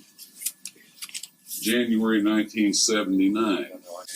In January 6, 1982, at 2 o'clock in the afternoon, I found the Ark of the Covenant. All right, you would not believe the amount of stone and dirt and everything we had moved. The little Arab guy that was letting us eat at his restaurant, he was a full-grown man, but he's about that tall and small, petite. So as we went through this cave system, he would crawl into the chambers, and I'd give him a light, and he'd shine it around, and I'd peek through to see if it looked like anything in there. So we did this over and over, and we came to this one hole after we had, you wouldn't believe where all we had gone in that cave. And at this point in time, we had gone about 45 feet down and then back up. And here this hole was in the wall, about that big around, and there was a stalactite hanging right down the middle of it. It's the only stalactite I had seen in the cave that wasn't just little ones. This was a big one, and I have it in my collection of things. So I broke it off, made the hole big enough for him to get in, and he was crawling in there, and I started to hand him the light so he could do what we had been doing, several days. He came tearing out of there. His eyes were big as human eyes can get, and he said, "What's in there? What's in there? I'm not going back in there." And I said, "Well, what did you see?" He said, "I didn't see anything." And I thought, well, okay, Now, he had been in tighter places than that and had not responded that way. So I got this little beam of light, in a very dark place here. And I thought, that is divine terror. That's supernatural terror. So I figured that is either where the Ark of the Covenant is, or it's the way to get to it, one or the other. And God doesn't want this fellow to know where it is. So anyway, he just said, I must get out of here. So off he went. So I made the hole big enough for me to get in. I got in there, and folks, it was full of rocks, bigger than these here, up to within 18 inches or so of the ceiling. If this young man hadn't been terrorized and come scooting out of there like he did, I would not have gone in that place.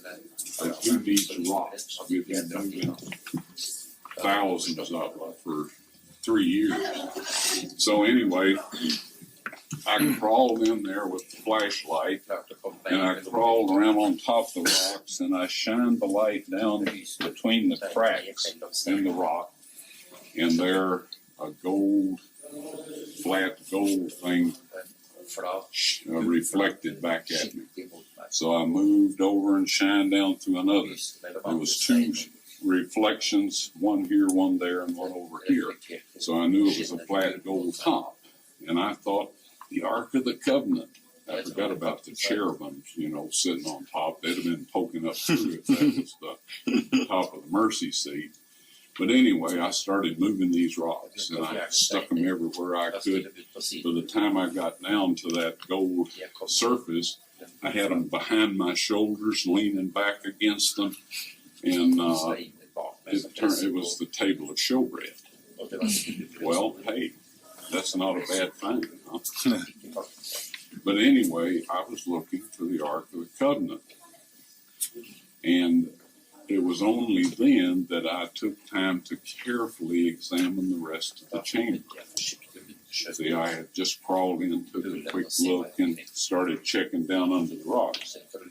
So as I moved the flashlight along the wall, I saw a stone box sitting against the wall about this low, this much space between it and the ceiling. The lid was broke, slid around, and right above it was a crack with dark brown-looking material at the bottom on the bottom of this crack, and I was able to see the top of the lid of the box. On both sides of the broken pieces was more of this brown stuff.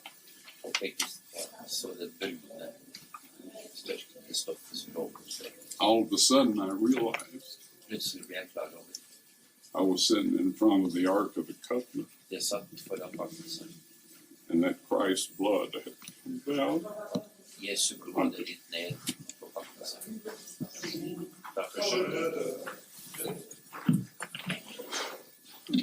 I had never heard anybody preach anything about that sort of possibility. Never. And it was too much for me. When I regained consciousness and looked at my watch, again, 45 minutes had passed from the time I crawled in the chamber, because I figured I'd find the Ark of the Covenant in there. I wanted to know what time it was. So anyway, it was 2 o'clock when I entered the chamber. And after I regained consciousness, it was 2:45. I couldn't see down in there, but I knew what it was. Now, I'm not a body language expert, but this guy seems to be telling the truth. He seems to be recollecting real events by his hand movements and just by the way that he explains things. And I cut a lot of this out as well just to condense it for this video, but again, I'm going to be objective about this. My main point here is that he really does seem to be recalling events as he experienced them.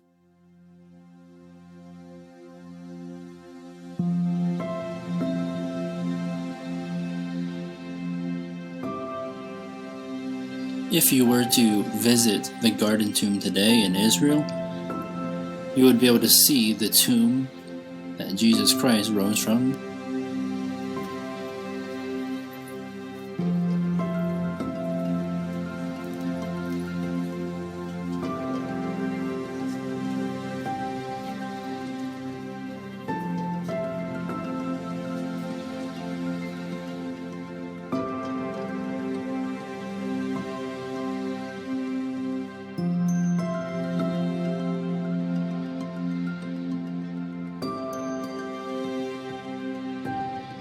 You can see the skull, where the Bible describes it as Skull Hill or Golgotha.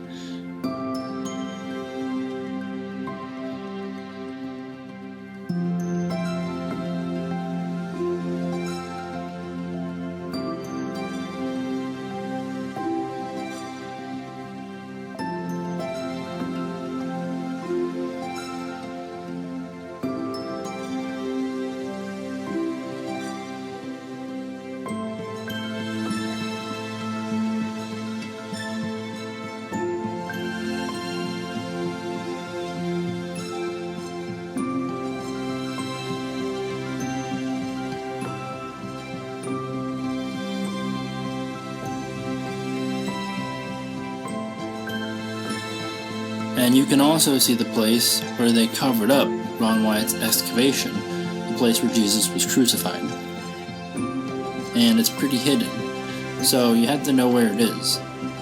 This family here who is visiting the garden tomb, fortunately for them, the gardener, he knew where Ron Wyatt's excavation was.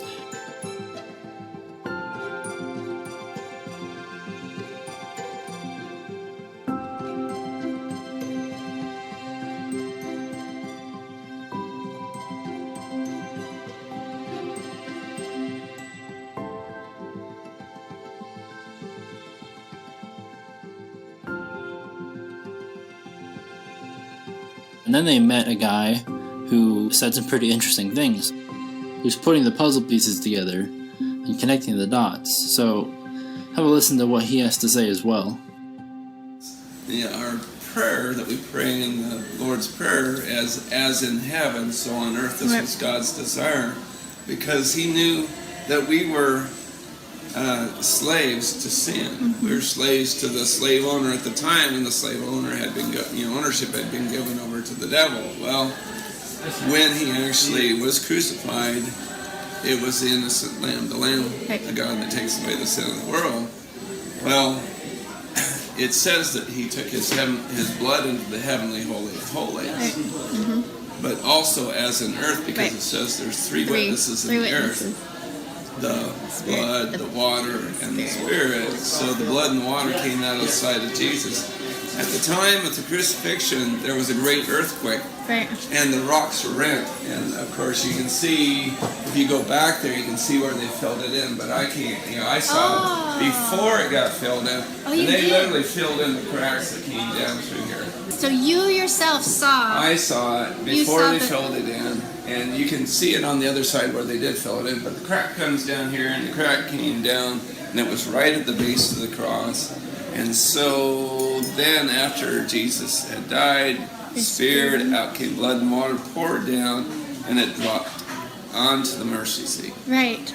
Exactly. So then, you've been to Zedekiah's tunnel or caves or whatever, and in there and everything? I know essentially where it is, how to get in. So that's two things we wanted to do today was come here and see this, and go to his tunnel and kind of just see. We don't want to obviously try to find it, but because you actually saw Ron Wyatt and met him. Yeah. What was your name? Robert. It was 30 years ago. Really? Uh-huh. Wow. And so I was just sitting across the table. I was a proud young kid, and I talked to him for a while, and then I realized how stupid I am, because when you're in the presence of somebody who's humble, and then your pride gets really shown for what it is, and so that was pretty. So so it's underneath us. This is the Ark of the Covenant, and why people don't understand that. I guess they don't understand the covenant. They don't understand the blood. They don't understand what God was doing. Right. The reason we have the freedom in the spirit that we have is because the blood's down on the ark. It was supposed to anoint the ark. I know. And that's what made it so that we can have the spirit, because it's holy. I heard that they sent 6 people in to try to pull that out of there. Yeah, and they died. Right. Do you know why? They weren't allowed to be in there yet. Papa said no. But do you know why? Well, then there more. They would profane the ark. Yeah. Well, what's profaning the ark? Well, what's on the ark? What's on there? The blood is. Blood. What's the blood doing? It's speaking a better thing than that of Abel. And the thing is, it's the throne of God in the earth, as in heaven, so on earth. We got something rocking. I mean, I say rocking, but we got something going on here. This is, to understand. That won't be messed with until that which restrains him is taken away. Exactly. And when that happens, we're going to have hell revealed on this earth. And that's the great tribulation. An important witness that is going to be an important witness.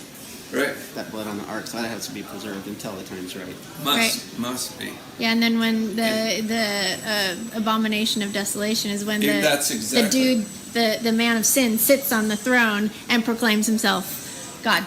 Right. So whatever he does to profane, because that's what the devil's always trying to get into the midst of something to profane it. I'm so thankful to run into you guys. Yeah. Yeah, this to have confirmation from someone else. We try to tell our friends this, and they just don't. They just don't want to believe it because it's too crazy. So, if you're wondering why they're so interested in Zedekiah's cave, it's because Ron Wyatt found the entrance. There's an actual tunnel that'll take you right to the Ark of the Covenant chamber, and it's sealed off right now because Israel sealed it off. And then you can also see a wall that Ron Wyatt is standing in here, and let's take a closer look at this wall.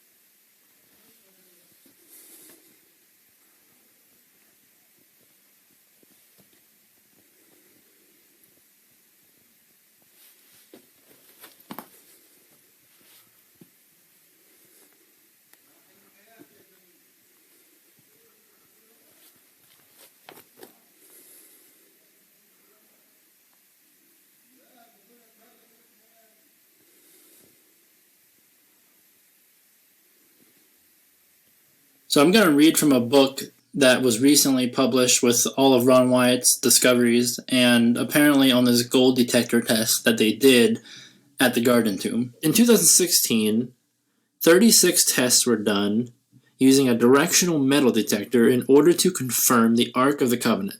Prior to conducting these tests, the detector was tested to see if it could detect a gold coin about 15 feet away, and next to try and detect an 8-inch 18-karat gold chain about 10 feet away. In both cases, the detector pointed to these objects without failure. Over the course of several days, the detector was used in front of the cutouts in the rock of the crucifixion site of Christ that we had mentioned earlier. Below this area should be the Ark of the Covenant. But could a detector pick up a reading for gold and the Ark at a depth of 50 feet? Tests were done in front of the rock escarpment about 20 feet away, then at 45-degree angles, then over to each side. In every test result, the detector pointed to the correct location of the Ark. After receiving these readings, the detector was positioned over the spot that should be the center of where the detector had been pointing. When placed over this spot, the detector began to spin, meaning the gold is directly below. This was still another confirmation. When moved away from this spot several feet, it would point back to where the Ark should be. It repeated this time after time without failure. The idea then came that the detector should get a real workout. How about trying it from 65 and 100 feet, respectively, from 3 different directions? Could the detector still find the Ark? First, it was positioned at the overlook for Skull Hill, that is a raised platform at about 100 feet from where the Ark should be. Amazingly, it once again pointed to the Ark. Next, it was positioned 65 feet directly out from the rock face, and once again it pointed to the ark. Finally, it was positioned 100 feet toward the entrance to the garden tomb grounds, and once again it pointed to the ark. In order to get these long-distance test results, there would have to be a large amount of gold in that location. All in all, there were 36 test results. Every test that was done with the detector confirmed there was gold in the direction of the ark as reported by the late Ron Wyatt. There were no tests that contradicted this site. End quote. So you can see it's starting to spin because the guy is going over that spot again. And whenever this guy goes over that spot, it spins. And whenever he's not at that spot, it points back to that spot. Now I have to admit, this was one of the most difficult things to research out of all the stuff that I've looked into when it comes to Ron Wyatt, because these metal detectors, or as they're more properly known as frequency detectors, have a lot of fake scam versions floating around on the internet. And it was very difficult to determine if this is actually something that could possibly be real at all. And once I asked my wife, she looked into it, she actually found out that these things can be real. It's just really rare because people are not looking for giant amounts of gold like this thing would find. If you're going to find a random piece of gold underground, you're not gonna, like, where are you going to look? This thing is not going to work very well for finding a little piece of gold that's buried into the ground like most people are going to randomly find, if they find anything at all. I mean, the device itself, these devices cost a lot of money, the real ones, and if you spend that much money and you actually end up finding something as well, like, those two things might be kind of hard to put together because of just the statistical likelihood of you just walking around and finding a gold watch buried into the ground or something is just so rare that the reports of success are just nowhere to be found. So anyways, that's how the market kind of works for this item, but there are real ones, as you can see in this video. This is the video that my wife found from a channel where the guy can actually build the thing himself, it seems.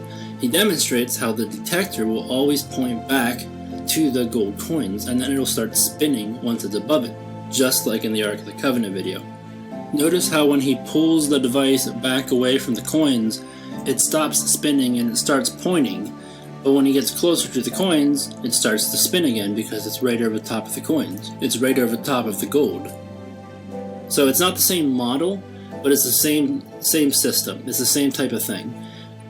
You can look as much as you want, you'll never be able to find that model that they use for the Ark of the Covenant online because it's not even sold online. Because the people who are actually using these things, they don't go on the internet to buy them. They buy them in person where it can actually be demonstrated that they work. This whole time it was spinning was right over the top of the coins that he planted there. This shows that this type of device is real and it does work. And I do believe this is a very strong confirmation that there is a massive amount of gold below the site where Ron Wyatt claimed the Ark of the Covenant to be.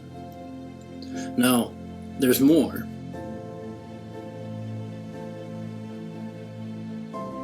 I'm going to read a personal testimony by a guy named Ian Fain, who is an eyewitness to a video shot in the cave taken by Ron himself. So let me just start reading. This is, by the way, from an email correspondence that he had made with arkdiscovery.com.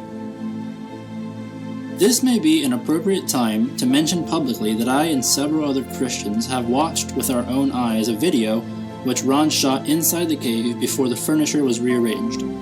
The crack in the roof was clearly visible with the blood still on it. The table was there in close-up, and many piles of skins. The ark was there, but was covered by a brilliant white light which hid it from the camera as Ron panned around the cave. To the best of my knowledge, there is only one copy of it in existence, Ron's original, and it's not in America now. It's in a safe place of the Lord's own choosing, to which I once took Aaron Sen, who has met the keeper but has not viewed the tape. I was an eyewitness of Ron's tape of the inside of the cave. I wasn't with him when he shot it, but I saw the tape not very long afterwards. Ron himself was keen that the tape should be seen widely. Events turned out otherwise, however. But for what it's worth, I'm happy to answer any questions I can about the tape and what I saw on it. I last viewed it some years ago and my visual memory is not great. I'm far better with words. However, by the same token, my visual imagination is pretty bad too, which is probably a good thing for this purpose. My sole purpose in mentioning it here was to help strengthen the faith of some here whose confidence in Ron's word may have been shaken by doubts.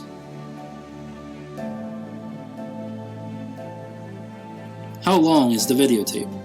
The section shot inside the cave was part of a longer tape, most of which contained other less dramatic stuff. I'd say there were several minutes of material shot inside the cave. What quality is it? Shaky, steady, on a tripod, in color? Steady and in color. From what I can recall, I'd say it was almost certainly shot using a tripod and a single camera light, which Ron moved about in between shots from one part of the cave to another so as to get pictures of the contents from different angles. What type of lighting used? Good quality or poor? Grainy footage or clear? Single light fixed to the camera. As Ron panned around the cave, the light moved with the camera. Off-center, the edges of the frame were quite dark. The tape was free from grain, but the color balance was not great. I suppose it was NTSC, which in the days when I was a videotape engineer, we used to say stood for never the same color twice. Did you see any angels on the tape? No. Was there a timestamp on the tape itself that was displayed on the screen? Not that I recall, there wasn't. How long ago did you see it? Pass. That information might assist those who want to find the tape. Have you ever talked to Ron about the tape? If so, what did he say? I never talked to him specifically about the tape. I did ask him questions about the Ark, about the tables of stone, and about the Book of the Law. I assumed at the time that everybody who knew anything of Ron's work had seen this tape along with all his other material. It was only when Bill Fry intercepted a post of mine to this list that I realized that this was not so. Even Bill hadn't seen it. The persons who have the tape, are they waiting for the right time to release it? Did Ron give it to him, her, them, or what's the reason for them holding it back? Same answer as to the previous question, I'm afraid. Sorry. From your perspective, is this the tape where Ron took out the tables of stone? Was this before or after the event, if it's not the same footage? No, it's an earlier tape. Neither Ron nor the tables appeared on the tape I saw. How many people were with you when you viewed it, and where did this occur? Australia? Only one person viewed it simultaneously with me, but several others had seen it just a few days previously. One has since gone to be with the Lord, but the others are still alive. The country name is under wraps, as per Q5. Does Ron say anything on the tape? If so, what does he say? No, Ron was the cameraman, but he didn't appear in front of the camera, and I don't recall his giving any verbal commentary on the sequence inside the cave. What does the table of showbread look like? To be honest, it looked dark bronze, but I suppose that was the effect of the camera light, which probably had a predominantly blue spectrum. The table was rectangular and had a raised decorative border a few inches high running all around the top, which what I took to be cast pomegranates at regular intervals. The cave sequence opened with a close-up shot of one corner of the table, showing some fine workmanship in its making. Did you see the 7-branch candlestick, and if so, what did it look like? No, I was consciously looking for it, but I didn't see it. Everybody asked this question. It's the most popular question after the Ark itself. You said you saw the skins piled up in a corner? They weren't piled in a corner. They were heaped everywhere, all over the floor and everything else, lots of them. What conditions were they in? I don't recall any close-ups of the coverings, but the general impression was one of gray dustiness. They were folded up as you would fold a lot of blankets, and some were obviously covering large objects underneath. The menorah may have been on its side under them. Did you see any other object in the cave, and if so, what were they? At the time, I thought this tape was going on general release, and that I'd be getting a copy sometime, so I didn't make any mental notes. But I do remember seeing the stone box in which the Ark had been stored, with its lid moved to one side. I have a feeling that Goliath's sword was there, but I have no particular mental image of it. Just that we discussed it between ourselves, and the reason for our discussing it was probably that it was in there. Of course, the dominant feature was the Ark itself, and the fact that it was hidden by a brilliant white light. As Ron panned the camera around, a circle of light moved across the field of view until it filled the whole screen. Then it moved off again at the other edge. Ron's verbal account of this was that the effect was only on the tape, no such light was visible to him inside the cave when he saw the ark plainly. It was only when he viewed the tape afterwards that he saw the light had covered the ark for the purpose of the recording. The other notable feature was the crack in the roof of the cave with the dark stain of blood on one side of it, about the size of one's hand, I should think. The roof was not high. A man would probably have had to stoop to avoid hitting his head. Seeing the blood there was the most moving thing to me. I think if the Lord had wanted somebody to give a detailed account of the tape, he would have chosen somebody other than me to see it. My powers of visual observation and retention are famously bad. My principal contribution to this debate is simply that I can testify to having seen that tape, that it showed exactly what Ron said it did, and that I was awed at what I saw. I think we all were. Did the table of showbread have just one shelf, top one, or any below it too? I only remember seeing the top surface, and not much below it. I think it was perhaps partially covered by skins, but it was quite a while ago, and as I mentioned earlier, my visual memory is really terrible. How close to the ceiling was the Ark of the Covenant stone case? Very close. I remember being rather surprised at how low the roof was. I can't give you any meaningful estimate of the exact distance. I'd have to view the tape again to do that, but my memory is that it was about enough to crawl into and not much more. Was the chamber cleared out? Like, was Ron shooting the video from the floor of the chamber, or was he standing on stones, or what? You said he was close to the ceiling. Any thoughts on how close? The chamber was certainly not cleared out. In fact, apart from things like the lid of the stone box, it looked as though nobody had been in there for centuries, as I suppose they hadn't. The place looked like a lumber room, with things everywhere all over the floor, and of course all those heaps of skins, so that you would have to clamber over one thing to look at the next. Ron was about my height, 6 foot, and I'd reckon I'd have to stoop in there, but I think the camera was a foot or more so below head height. Was the stone case that held the ark in the middle of the chamber, or up against one of the sides? From the opening shot, it was on the right-hand side at the back. If the camera was central, that is, but what with there being so many objects in there, only those in front of the camera being illuminated, and the light in front of the ark disorienting things a bit, I couldn't swear to it. However, my memory is certainly that it wasn't in the center of the cave. I think it was close to a wall at the back. Did you see any openings into the chamber or the shape of the chamber? No, because of the limited lighting, that wasn't possible. Did it look like a high 8 video or something older? Actually, it didn't look too bad, all things considered. It was a difficult situation for an amateur shoot.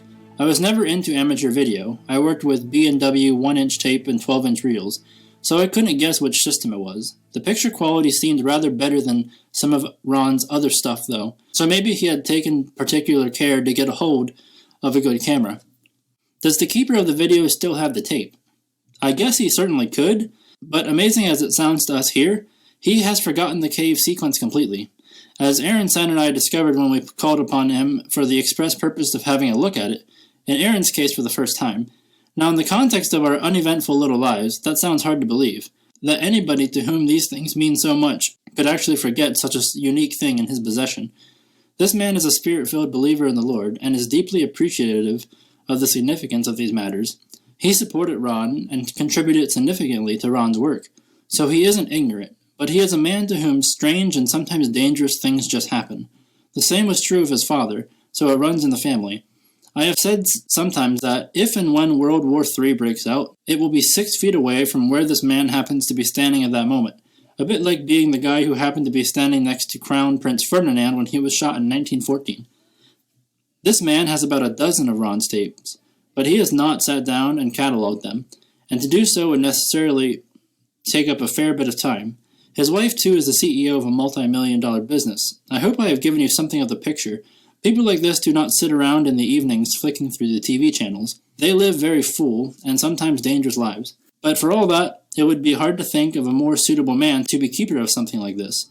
He is completely fearless, and he is very well aware of what is going on in the world behind the scenes. His friends and contacts are too.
Now, when Christ died and the earth shook and the rocks were rent, a crack came right down the entire face of the escarpment, right past the left side of the cross hole, and the stone opened up.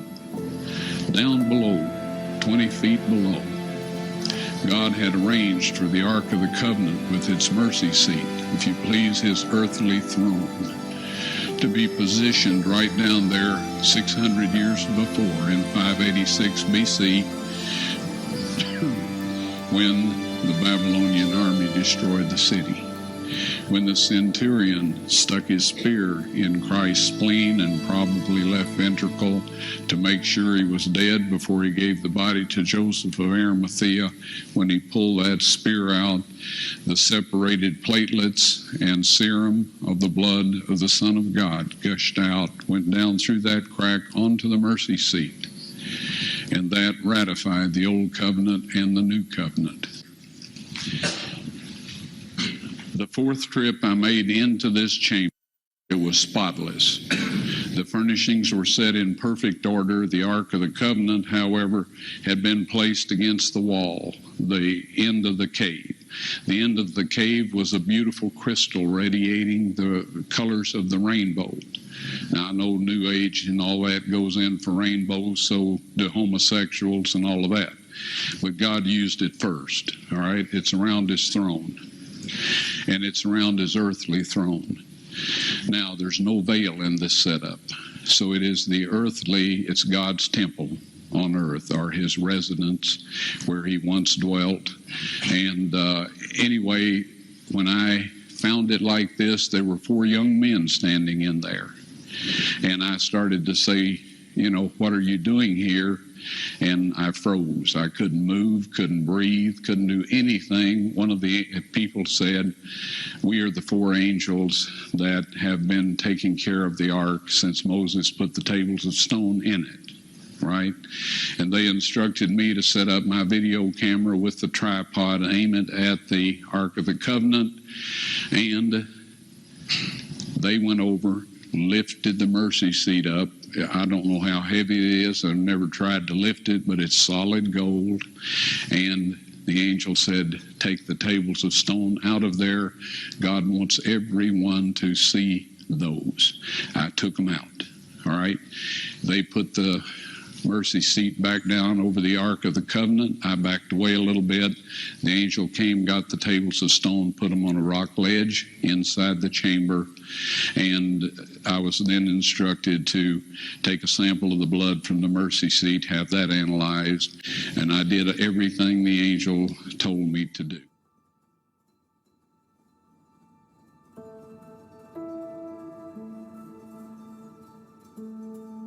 My question is that you said that you had the blood of our Lord examined by the Israelis. That's correct. What was their determination of that?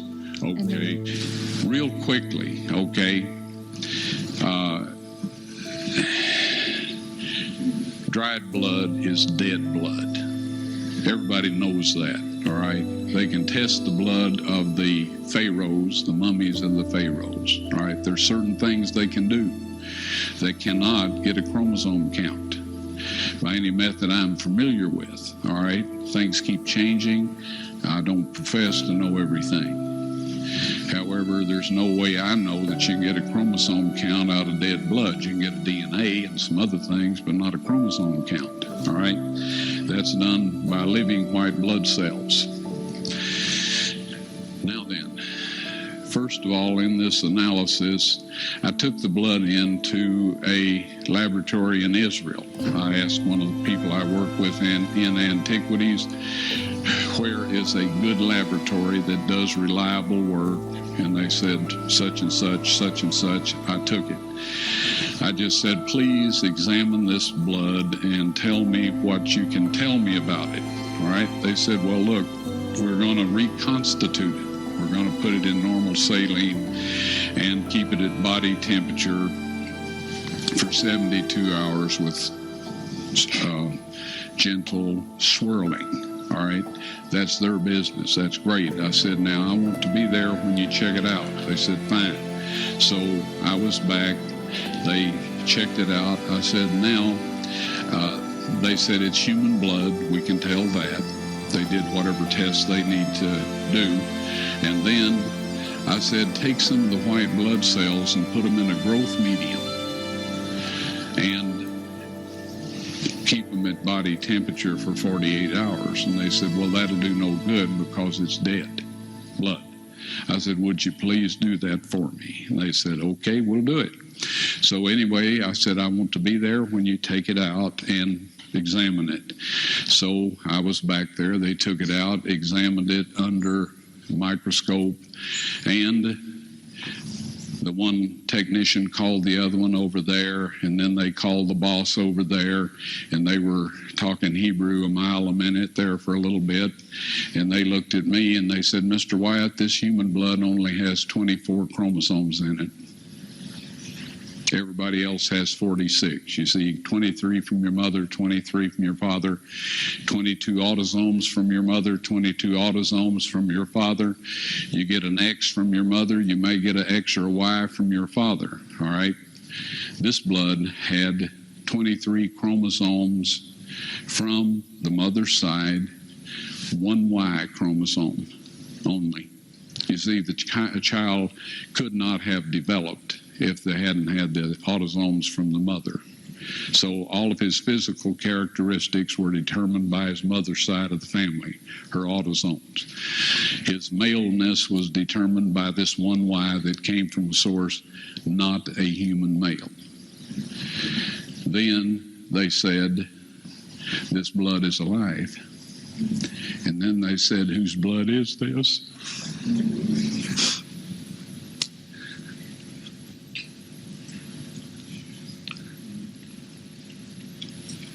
I said, it's the blood of your Messiah.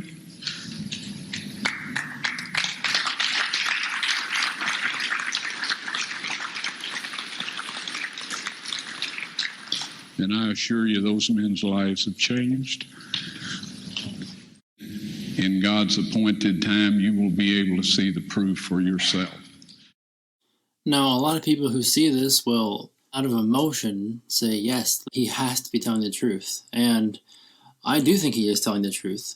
But to be objective about this, something that's really interesting is that he was bold enough to say this in front of a geneticist, someone who actually knows how this stuff works. This is Dr. Eugene Dunkley, a geneticist from England, and this is in 1999, that he says, I do remember that Ron was reluctant to say anything about the finding, but he felt moved during his talk at our church, having met with me earlier, to say what he had found. He knew that I would have some knowledge of the field, and if in fact he thought it was dodgy, he would not have said anything because he knew that I would be one of the few people able to pick it apart. He said in his sermon, knowing that I would understand it, and I feel to this day that God moved on him to do so, that the finding would be spoken of and would stand the test. This convinces me that Ron is right.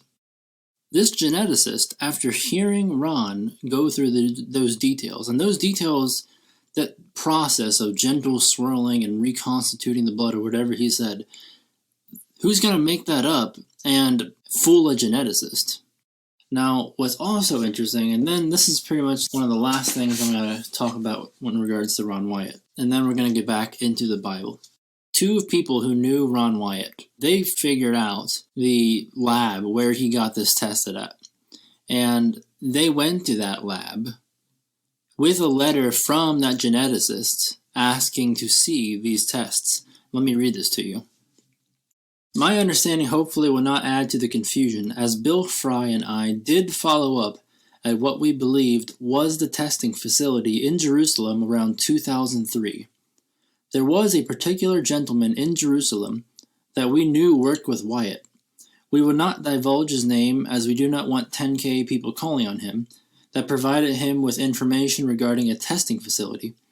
We had come to Jerusalem with a letter from a Dr. Eugene Dunkley, who was as well interested in reviewing the test results. At the facility, which shall also remain anonymous for the same reasons, we were confronted with an eerie silence. Bill and I both noticed, from the nonverbal communication that no one dared to speak to us concerning the supposed testing. You know how when you confront your kids about something they've done, and they give you that look, guilty as charged, with not a word spoken? We knew, someone there knew something, but nobody dared say a word. These two people who worked with Ron Wyatt closely, with a letter from the geneticist, went to this lab in Israel asking about this blood test, and they got awkward silence. Like, these people knew what they were talking about, but they weren't allowed to say anything. There's just a whole bunch of things that kind of add to the conclusion that he was probably telling the truth. I believe he was telling the truth for the most part. There's one thing that Ron Wyatt said inconsistently, and this is the one part of him where I do not believe he was being honest 100%. Because if you go through his speeches and where he went to different churches and gave his talks, his story was always consistent. And that's one thing about liars. You can figure out if they're lying because their story always changes. Well, his story always stayed the same, except one particular detail. And that was, he claimed that the angels, one of the angels, when they were talking to him in the fourth visit when he went, said that all of this would be revealed when the mark of the beast laws are enforced. Well, that's what he would say if you were not a Seventh-day Adventist church. If you were a Seventh-day Adventist church, he would say when the Sunday laws are enforced. Now, I had to really dig into this and find out what the angel actually said, or what he claimed the angel actually said. And on his deathbed, he was talking to a Seventh-day Adventist, and he said on his deathbed, the angel specifically said the Sunday law. Now, this is one part of Ron's testimony that I believe he was being dishonest about, because his story kept changing. If the angel told him it was the Sunday law, then why would he basically change the word of God from that point to make it fit the mark of the beast law for other people in other churches? Because what he would say to people is that you're not ready to hear about that yet. You're not ready for that information yet. He would say that to people who are not Seventh-day Adventists. I believe his doctrine got in the way of his honesty. And I'm not sure if the angel said something about the mark of the beast. I'm not sure if he said anything about that at all, but whatever it was, Ron Wyatt was not being 100% honest, because he always changed this particular detail. And this was the only detail that he changed. And again, nobody's perfect. Even what I'm telling you right now, like, I could be wrong myself. But I know for a fact that Ron Wyatt would always change this particular detail, and I hold that against him, because if the angel told you something specific, and you tell people one thing based on what they want to hear, and then somebody else based on what they want to hear, pandering like a politician, because it's your denomination, you can say it now. That's just not how it works. If God tells you something, you need to say exactly how it is. And he did not do that with this particular detail. Now, everything else in his stories always matched. And I don't doubt that these things will be revealed when the mark of the beast is enforced.